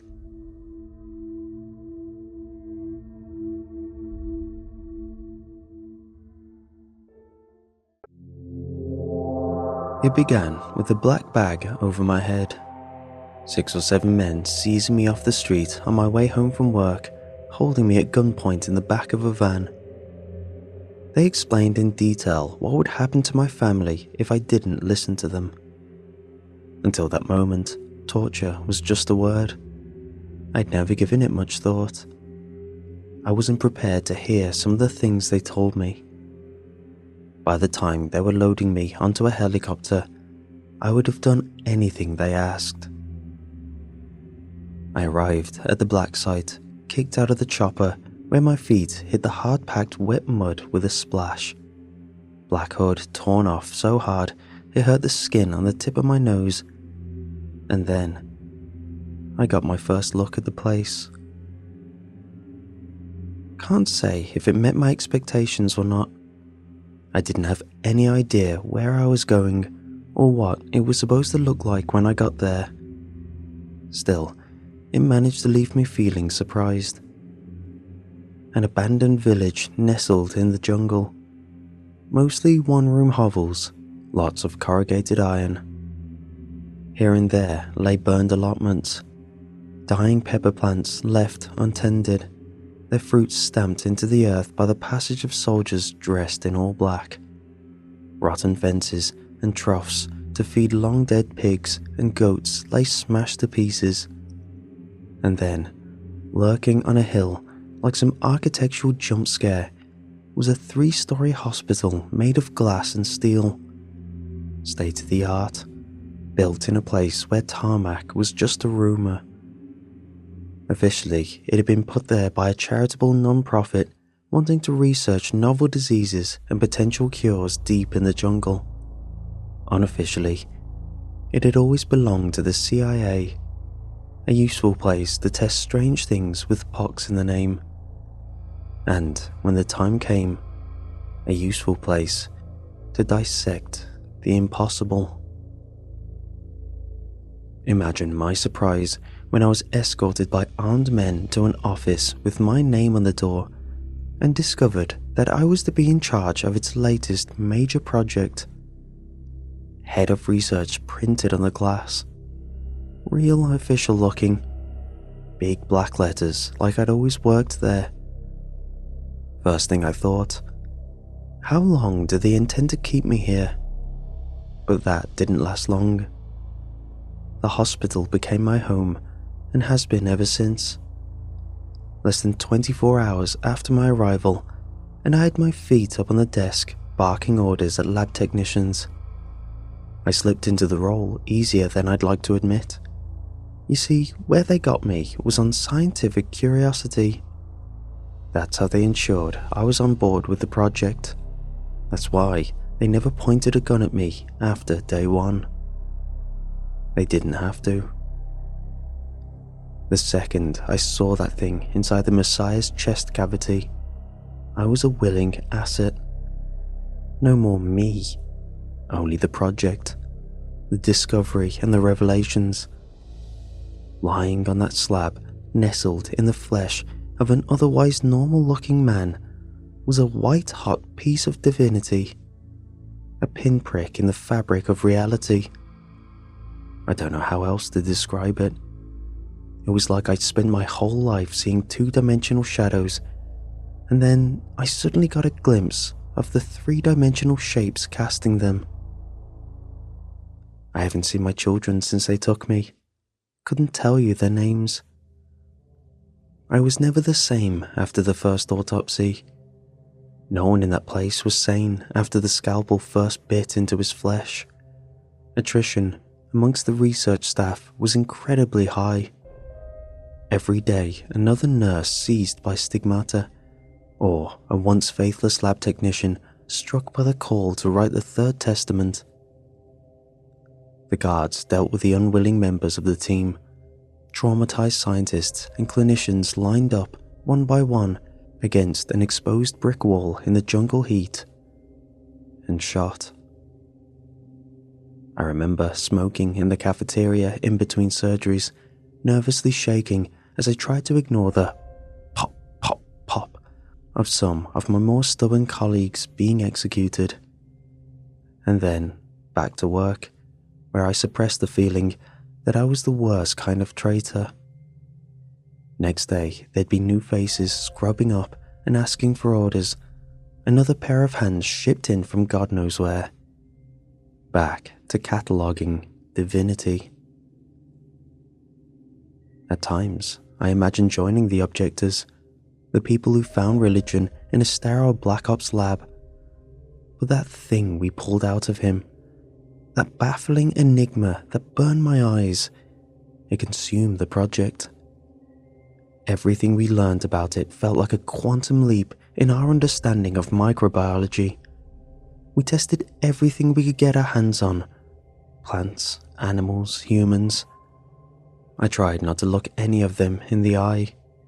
Quiet people taken from some quiet part of the earth where they wouldn't be missed. All of them scared. Did they know? I mean, really know the suffering they were in for? Definitely not. They expected to be shot, I imagine, not to wake up with the roof of their mouth lined with eyeballs. I'm ashamed to say, but those kinds of results invigorated me, excited me even. When it all fell apart and I missed the evacuation, I got to finally rifle through all those classified documents where I discovered I hadn't been selected because I was some genius of microbiology, but rather because my psychological profile made it clear I'd do anything if you dangled a big enough mystery in front of me. That, and the fact that I was actually quite good at managing projects. Geniuses usually aren't great at sending out memos or keeping track of performance numbers. Thankfully, I'm no genius. It was humbling at times, working with some of the guys down below, being senior to them even. I mean, Dr. Coates was probably the smartest man I'd ever met. No real academic career, because he had a habit of hyperfixating on things that either couldn't be solved or which no one gave a damn about. But it was pretty clear this was a guy who could have turned his brain to just about anything and made a name for himself if he was just a little more on the ball. He was an oddun, basically. Gave lectures barefoot, would respond to last-minute marking deadlines by giving every student a B, threw a stapler at the head of his department, that kind of thing. Intelligent, but not particularly sensible. The project broke him, broke his worldview, broke his mind, and, towards the end, even his body. You might think the problem was asking a hyper-rational man to process the divine, but if anything, he processed it a little too well. He was the first person to read the Third Testament without going insane. Immediately insane, I should say. Or maybe he was always nuts to begin with. Either way, he managed to take all the random scribbles and bits of verse that we'd collected from the personal effects of the deceased and actually put it together into a single document. Then he read it and came out looking like nothing special had happened. The next guy after him, not so lucky. But Dr. Coates, he carried on working for a few days after, took measurements of this, made records of that, slipped into the background, out of my notice, while I focused on trying to figure out some way of getting the Third Testament scanned into a computer without it causing havoc. A lot like the people who read it, machines like to give out halfway through reading the Third Testament. Not Coates, though. He seemed just fine. I should have known better. The first clue that something wasn't quite right was when I went to his office. A cramped space with metal walls and floors, no windows given it was below ground, and a countertop full of equipment. It was always a mess in there, and usually a bit smelly too. But it was usually just that unwashed scientist smell. But one day, when I went to call on him, he opened the door and I got the whiff of something that was just wrong. Smelled a little like death, only not quite. Just different. Moldy almost. Of course, he was entitled to do some experimentations on his own time, and that's what I figured it was. At the time, I wrote it off. Had other things on my mind. Only the smell got worse with time. Turned up day after day, and each time it stung my nose a little more, hung around my sinuses a little longer. And Coates, he looked a little worse for wear each time too. Again, nothing serious. The kind of thing that's actually quite normal for a man like him. I'm used to seeing scientists fixate on a problem, something quiet they won't share with anyone else until they know for sure what they've got. That's what he was like, and I figured when he was ready, he'd either show me something that would blow my socks off, or it'd be something stupid, like he got his microwave to evenly heat up his lunch by taking it apart and rewiring its insides. Sometimes I wonder if I'd caught it earlier. Could I have done something about it? Someone smarter might have picked up the odd chemical mixtures on his shelf, or recognized the peculiar smells. Not me, though. All I can say in hindsight is thank God my office was above ground. By the time his little project had finished working its way through the floor he was on, he'd killed 36 people with his homemade nerve gas. Thankfully, the facility was prepared for that kind of attack, and the automated security systems had the entire level locked down very quickly so the damage wasn't that bad. Could have been a lot worse. But what was weird was the venting system wasn't working. Should have cleared it out in under a day. But 4 hours later, and the gas levels were the same. The investigation, at least at first, had to happen remotely.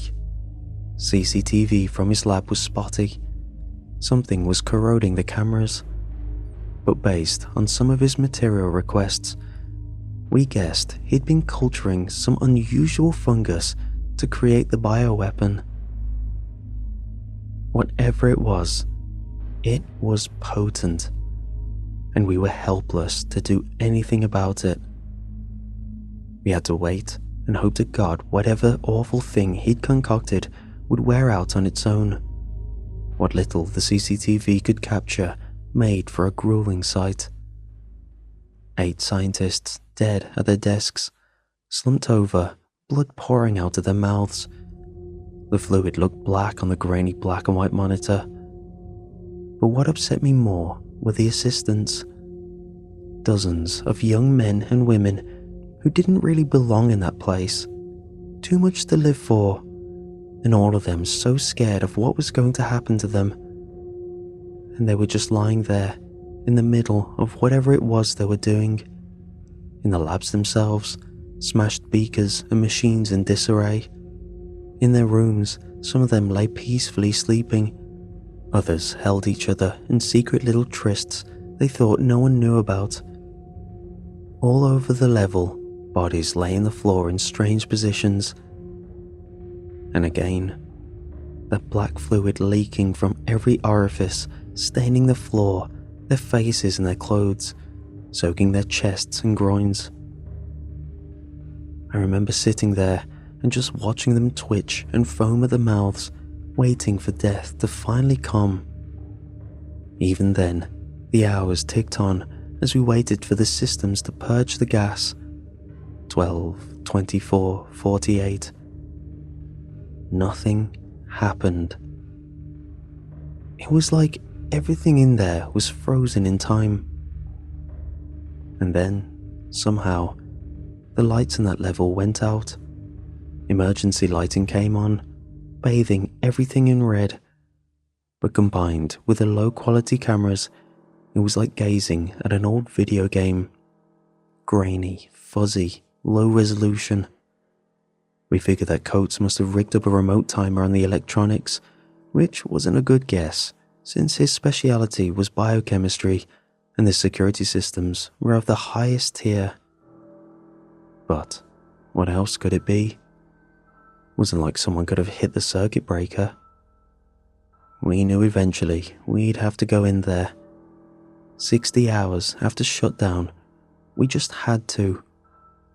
There was too much high-value material to leave behind, and there were reports of strange noises down there. Guards posted to the door heard faint sounds on the other side.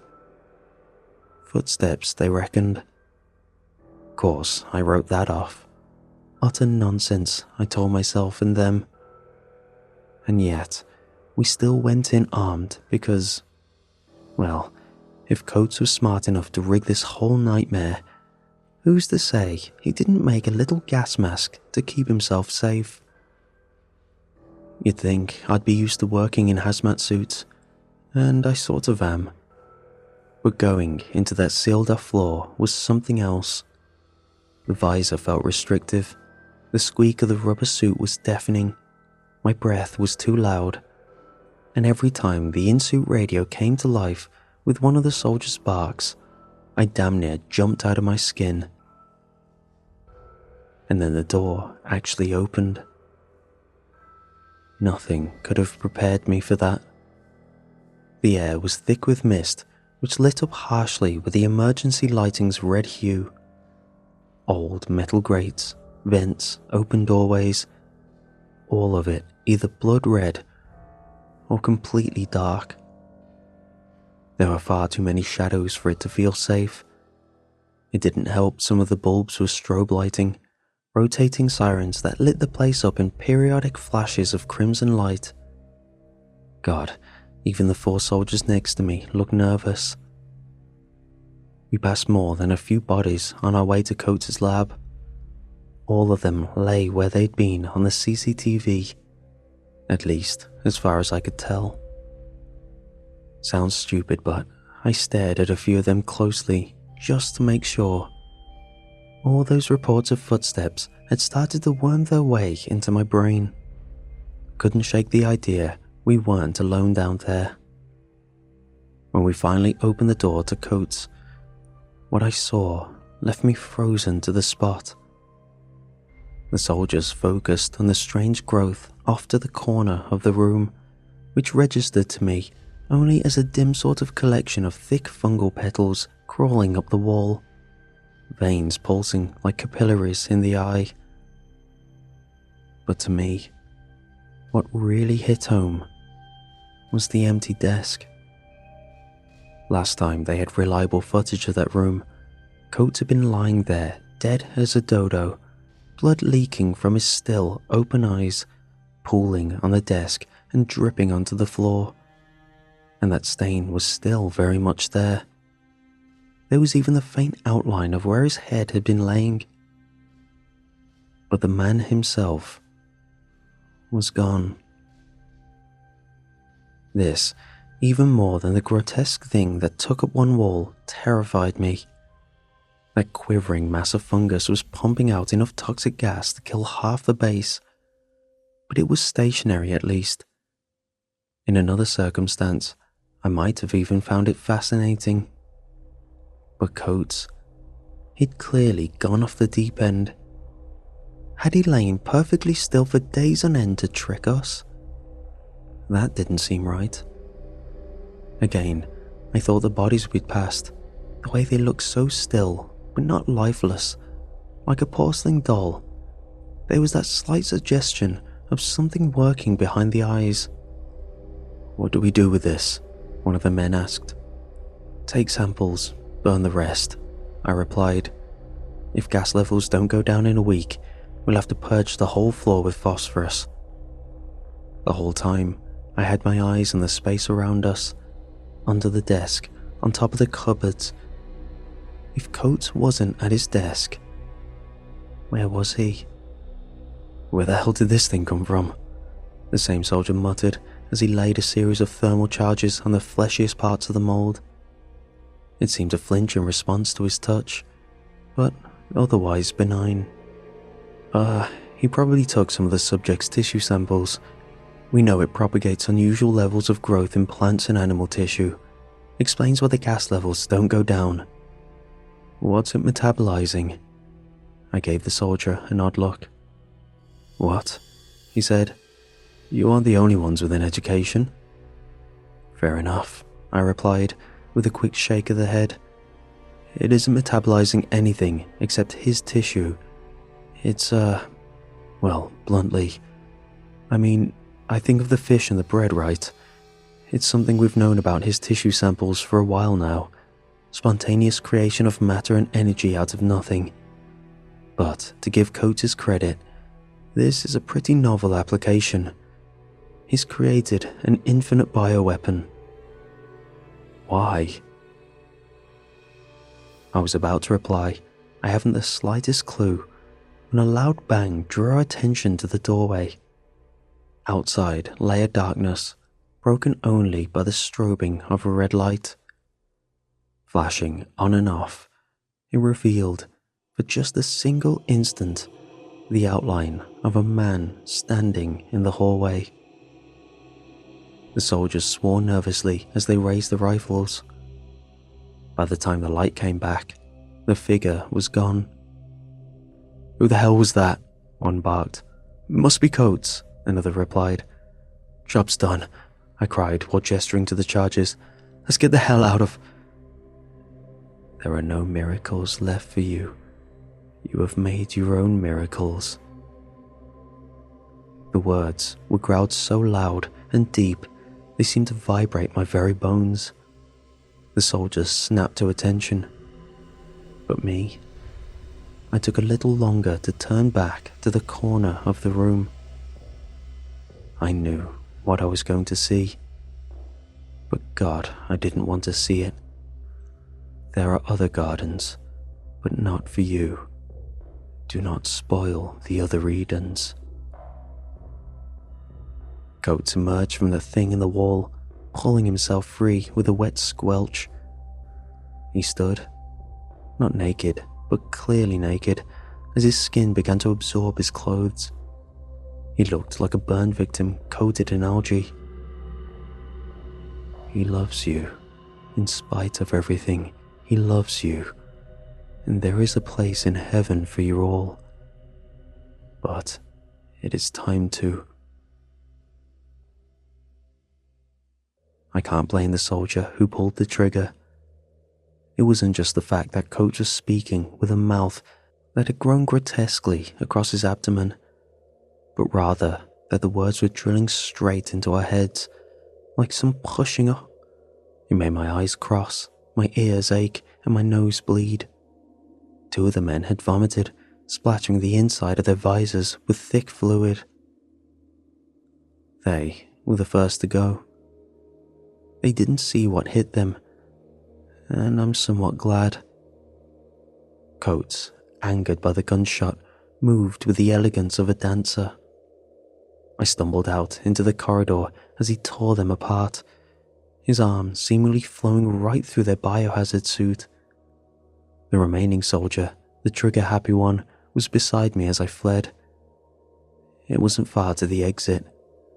I hoped we would make it the rest of the way without incident, that in just a few short hours I might be able to put the few images I had of Coates pulling flesh and fabric apart like it was tissue deep into some recess of my mind and just move on. But it was only a few short steps into the dark before the remaining soldier began to fire blindly at the corridor behind us. It was a mistake for him to turn around. In the fraction of a second where his eyes had been turned away, he missed one of the bodies lying on the ground. I jumped. He didn't. I was dimly aware of there being no one beside me, only when the gunshots grew fainter and fainter as I left him behind. One of the shots dinged off a panel by my head, and to this day, I suspect it was not a ricochet, but a deliberate attempt to get revenge for me abandoning him. Still, I didn't look back. Not until I reached the secure door. I thumbed the keypad frantically, terrified as my ears registered the sound of approaching footsteps muffled by the biohazard suit. God, I couldn't stop myself. I looked. I had nothing else to do except wait for the security to clear me and open the door, and there was no guarantee they'd even do that. I might be waiting forever, staring at nothing as Coates came closer and closer. Without even realizing what I was doing, I turned and saw the soldier with the gun. Jeez, Coates' office was out of sight, so I had no idea if he repeated this with the other two. But the man I saw, he was in pieces, yellow and red in ragged strips that coated the ceiling as much as the floor, and barreling toward me on all fours, legs and arms too long for a normal man, came Coates, eyes wide, jaw distended, chunks out of his head still missing. But his mouth, it silently spoke the same few words, almost in time with his loping gallop, over and over and over. It would take days for me to even realize what it was he was saying. Thankfully, before he'd managed to reach me, the doors opened and a hail of gunfire filled the corridor ahead. Coates, fast as lightning, disappeared into some dark crevice, and I was dragged to safety before the worst might happen. As soon as I was on the other side, I told security to flood the place with phosphorus, and everything was purged. White-hot fire on demand. By the time it was over, only metal remained, and even then, a lot of it had melted and cooled in strange shapes on the floor. I also went out of my way to kill any attempts at reclaiming the lost workplace. Higher-ups were mad. All that square footage lost. But I said the risk of contamination was too great. Of course, I left out the part where I returned one quiet night a few days later and placed my ear against the thick steel wall that I knew ran close to one of the vents on that level. It was faint, but I heard Coates whispering. Only then did I get the final clue to what Coates had been saying as he came towards me in the flashing red of that darkened corridor. We love you, we love you, we love you, we love you, we love you. Even now, the cameras show that level to be a sterile hollow space, but I cannot escape the feeling that if I were to open it, I would see Coates come slithering out of some long-forgotten vent, perhaps worse for wear, given all the time that has since passed, but Coates nonetheless. Terrifying and misshapen, but desperate to spread the very testament that twisted his mind and body, that caused him to try and breed something that might well have ended the entire world. And the worst thing of all, what he'd been saying to me in that corridor. What if it was true? What if he hadn't done it out of hate, but love? At the time, I assumed the force we were dealing with was hostile. But what if it wasn't? Everyone who goes near the Third Testament kills themselves, and until Coates, I thought it some kind of twisted revenge. But what if that wasn't the case? What if he wasn't doing it out of spite or hostility? What would that mean for me? Forgiveness? If so, that terrified me, because after everything I'd been through, I doubted I'd have the strength to resist that kind of offer. For weeks I lay awake at night, wondering just what the hell might be in those words that could compel people like Coates to do what they did. And yet, despite everything, I still haven't read the Third Testament. Coates was a genius, and he still gave in. I know that I did some pretty messed up stuff in the name of scientific curiosity, but, well, I guess I'm not ashamed to say I'm also a coward. I'm afraid of dying. Curiosity can only get you so far, and after seeing everything that happened to the people who read that thing, I couldn't bring myself to risk it. Whatever the Third Testament is, hearing it seems pretty bad for your health. I don't think I even deserve to be forgiven, if that is what he's offering. It was poetic justice that out of all the people who managed to make the evacuation, I wasn't one of them. Leaving on foot is hardly an option for me. I mean, even if I had the strength to hike through hundreds of miles of rainforest, I need to reach the outer fence first, and strange things have festered in the chemical pits where they disposed of the bodies. Soft mounds of ash and bone that sing from time to time, exciting the birds in the canopy to take off and make strange patterns in the sky. If they can sing, they must have mouths, right? And if they have mouths, what else?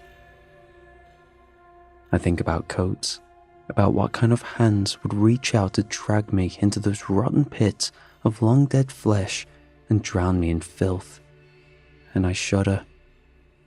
I could try and sneak past, but it really isn't safe outside the hospital. It isn't safe inside, to be fair, but what choice do I have? At least there's still power, internet, food to last me over a century, and security doors that keep everything below sub-level 1 firmly locked away. While out there, well, I see things sometimes, moving quickly between the old buildings. The trees shake and stir, and where jungle now grows thick and heavy against one of the glass walls of the hospital, the vines twist and turn and spell out odd messages. I shut my eyes firmly whenever I have to pass them. And yet, even blind, I can hear the tightening fibrous coils as the clawing flora scratches against the glass. They want me, hungering. All those corpses we buried out there, rotting, breaking down, contaminated with divinity. What strange waters flow through the soil in this place. Nothing could make me risk opening the doors and try walking through that vegetation. He might forgive, but I don't think my former test subjects have. And as for down below, you know, I never met him while he was alive. Don't know where they got him from, or even why. My bet He ticked off the wrong people, got shot, and got back up. Maybe they shot him again and he got up again. Maybe they did it 5 times, 10 times. I don't know. Somewhere along the lines, someone worked out they had an anomaly on their hands. Maybe I wasn't the first person to even try cutting him open. It's just weird. No one ever told us who he was. We just knew. It'd be years before I wondered who mothered him, loved him, raised him. I often wonder if this was the way it was meant to go, or was it just an accident that he bumped into the wrong people at the wrong time? The Messiah came, and the first thing we did was cut him up. No wonder we failed. Things in the project started to go really bad about 6 months after the first incision. High turnover amongst researchers was one thing, but, well, it turns out a lot of the soldiers had religious inclination. It wasn't just us dealing with visions and voices. At some point, they worked out what they were part of. The agency likes compartmentalization, but it can only go so far. After the religious element became clear to the guys on the ground, things started to break down. It was one thing to control the scientists, but the guards were armed. When they broke hard. Most of his remains are stored in the lowest level, where it's easiest to keep things cool. Outside, there's this long corridor leading to the central chamber. Huge, wide enough to drive 4 or 5 cars side by side. And that was where the first guard hanged himself. Simple enough. They dragged him away and cleaned it up. It wasn't long after Coates. In fact, it was one of the men who saved me at the door. But pretty soon, another 2 guys went down there and hanged themselves, and then 5, and then 8. And then, topside, some people started blowing their brains out. In their barracks, in the canteens, standing watch at the doors, looking out on the jungle, cigarette hanging loose on one lip. Seemed almost random. Except there was a clear pattern of escalation. When those guys started killing their friends, that's when it reached the point where they couldn't ship new guys in fast enough to replace losses. Once that happened, orders started getting lost, jobs started being left undone. One lab got written off because a test subject's body was left to fester over a weekend, and by the time they got the door open, there was flesh growing up the walls. Not enough manpower to deal with it, so they left it for another day and moved on. Only, they forgot to tell the researcher who worked there. So, come Monday, he went in and had a hell of a surprise. Must have been like stepping into a wall of sourdough. I can only hope he suffocated and it was quick. But who knows? Not like that stuff has hard and fast rules. For all I know, he's still in there, screaming for air. Meanwhile, that tunnel. People just kept going down there and hanging themselves. I mean, every day I'd wake up and I'd be down a few researchers, and a couple more guards would be missing. Took a shockingly short amount of time for most of the 600 people on site to just disappear. God knows when security stopped taking the bodies down. Just another job that got lost in the growing panic. By the time evacuation orders came, we were down to 100 people. I estimate that around 400 ended themselves in that tunnel. I've only visited him once since the project shut down. Only had the guts to go look once. Barely made it out alive. I felt compelled to try and face up to him, acknowledge the role I played.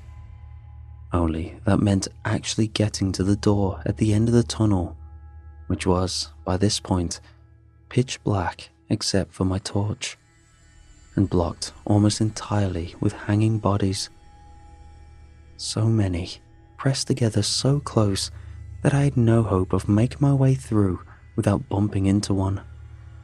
Reminded me of the jungle, funnily enough, of a thick, claustrophobic forest made of dried skin and brittle ligaments, different colors and shapes, and of course, different levels of decomp.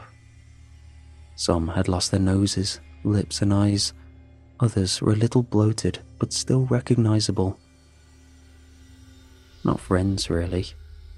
I don't think I actually made one solitary friend on that project, but colleagues, people who were under my charge. They looked sad. All of them looked sad.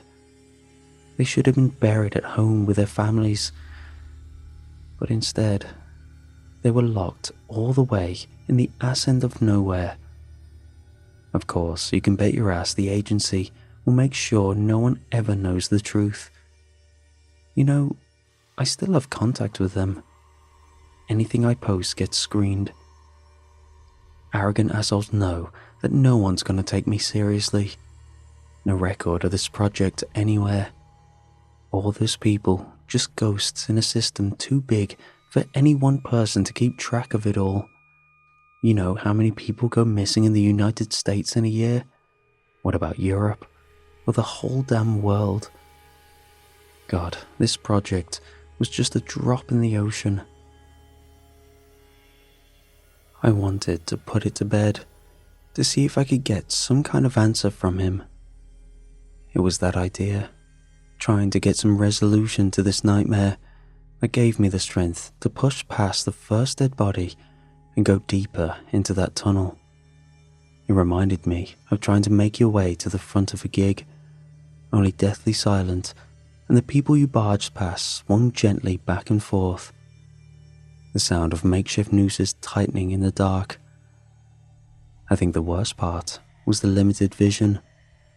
My light was just a lone disc, and God, it was pitch black in that place, like caving, only the floor is slick, and you don't have to worry about a ravine.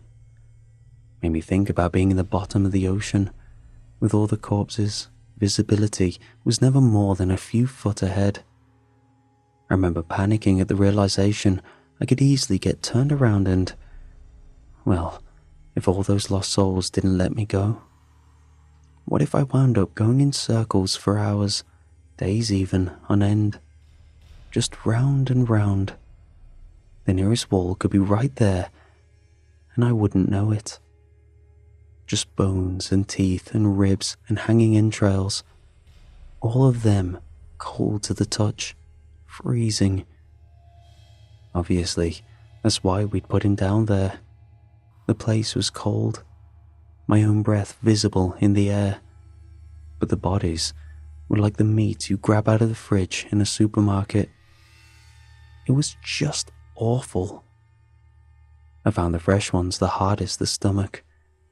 A really rotten body looks almost like a prop. It isn't, don't get me wrong. You look at it and your brain tells you damn well it ain't a prop. But it's a hell of a lot easier to convince yourself it's just a thing when it hasn't got eyes or skin. But the fresh ones, sometimes they still had expressions like anger or sadness on their faces. They made me feel watched, and the fact they were cold and slick with condensation. Every time I bumped into one, it took everything I had not to let out a whimper. And they moved. They didn't move, not like that. But there were no drafts down there. It was perfectly still. They'd been perfectly still for months after the project shut down, and then I came along and disturbed them, and it was like a giant Newton's cradle, a static system that I put energy into. It began to sway and twist and bump. I'd knock one, and a fraction of a second later it would knock me back, jostling against my cheek or my arm as inertia rocked it back and forth. 10 minutes in, too far to turn back. That was when the nightmare began. Started small, I lost my ability to track what body was where and which ones were sent swinging by my own clumsy movements. And then fingers combed my hair. I cried out. Another set touched my beard, my face. I forced myself onwards and started making eye contact with one too many dead men for it to simply be an accident. Their expressions changed from sullen and listless to angry and cruel, leering smiles and curled lips. Then came the unmistakable sensation of someone deliberately grabbing for my arm. I had to shake it loose, too afraid to look back and face the possibility that I'd see one of them moving and scowling. I pushed on, constantly having to shake cold fingers off my elbow or my collar. They groped incessantly, looking for anything to hold on to. Firm grips pinched my belly fat, my shoulders, my chest, and then they started reaching for my eyes. At one point, I made the mistake of crying out, and a freezing cold finger with a slightly furry texture slid into my mouth. The only relief came when I dropped to my hands and knees and crawled. The entire time, my mind raced with a terrible possibility that I really was just being sent in circles, over and over and over. And they were never going to let me leave. I would die down there, in the dark, smothered by their rotting hands. Goddamn, I came close to giving up. When my torch finally alighted upon an open space, I cried out, a heaving wet sob made of relief and joy, and my muscles, given new life, worked overtime to get me out of that horrible nightmare and into freedom. I didn't stop until I bumped my head against the steel wall with a dull clang and looked up to see the vault's door. At last, the place we'd frozen him. I got up with what little dignity I had left, brushed down my clothes, and risked only the briefest of glances back. The bodies looked inert now, just like they had before I entered. I could have tricked myself into thinking it was my imagination, only half my shirt was now in tatters on the floor, and I could still see strips of it still clenched in a few of their hands. I did my best to compose myself, and I entered the vault. We hadn't left him in a very nice state. The plan was to catalogue everything. Yeah, we excised the most striking biological anomalies, but the remaining flesh? We wanted to know everything. Every last capillary, every last cell. We wanted it recorded. So we had this special machine flown in. It works by taking a piece of flesh and slicing into a layer that's barely a micrometer thick and depositing it into a slide. That slide is digested and then stored in specialized cold refrigeration units. It's usually used on a sample not much bigger than a potato. But for him, we had something specially made. Frozen, stood vertical, we put him on the machine where it worked, creating about one slice every 3 hours. Only at the end, well, first, no one came to take the slides away, so they had gathered on the floor below in a terrible mess. And second, no one had bothered to check if he was still dead. Stupid of us, really. Of course he came back to life, only this time, he didn't get to leave the cave. I often wonder if he had anything left to say, but by then, the machine had reached his nose, just his eyes at the top of his head looking right at me, following me. God, we made a mess of things, didn't we? Made the Romans look gentle in comparison. I fell to my knees and begged for forgiveness. And the worst part?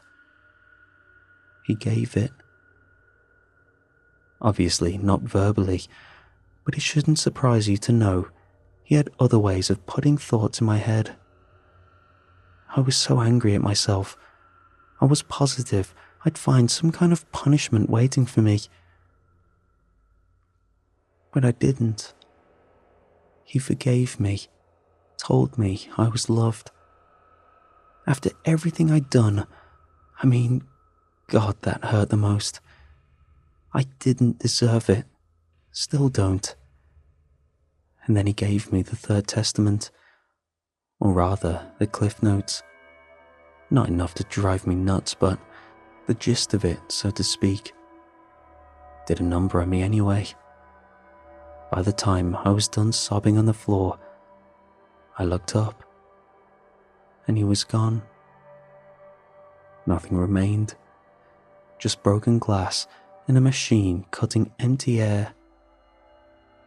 Going back through the tunnel was no easier than going in, but I hardly remember it. I lost a couple of weeks after that little trip down below, but eventually I came to in my office. Now I stay above ground. I've asked for rescue, but the agency feels I best serve my country by staying where I am, making sure nothing else leaks out. It's messed up, but I think for once, they might be right. I've considered sharing what he gave me, considered even putting it in bits of writing here. Might even go get the full testament and upload it. But that would involve reading it. And like I said, I'm a coward, and I don't want to die. Everyone who reads it dies by their own hand. I guess all I can say is, the Third Testament, it's something of a warning, an outline of what's coming our way.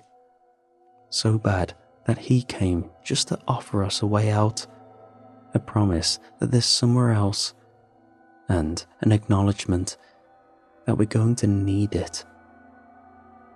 Makes me think of Coates, smartest man I ever met, whose first reaction to knowing what was on the way was to try and engineer something to wipe humanity all out. Given to what we did to him, I wonder if we don't deserve it.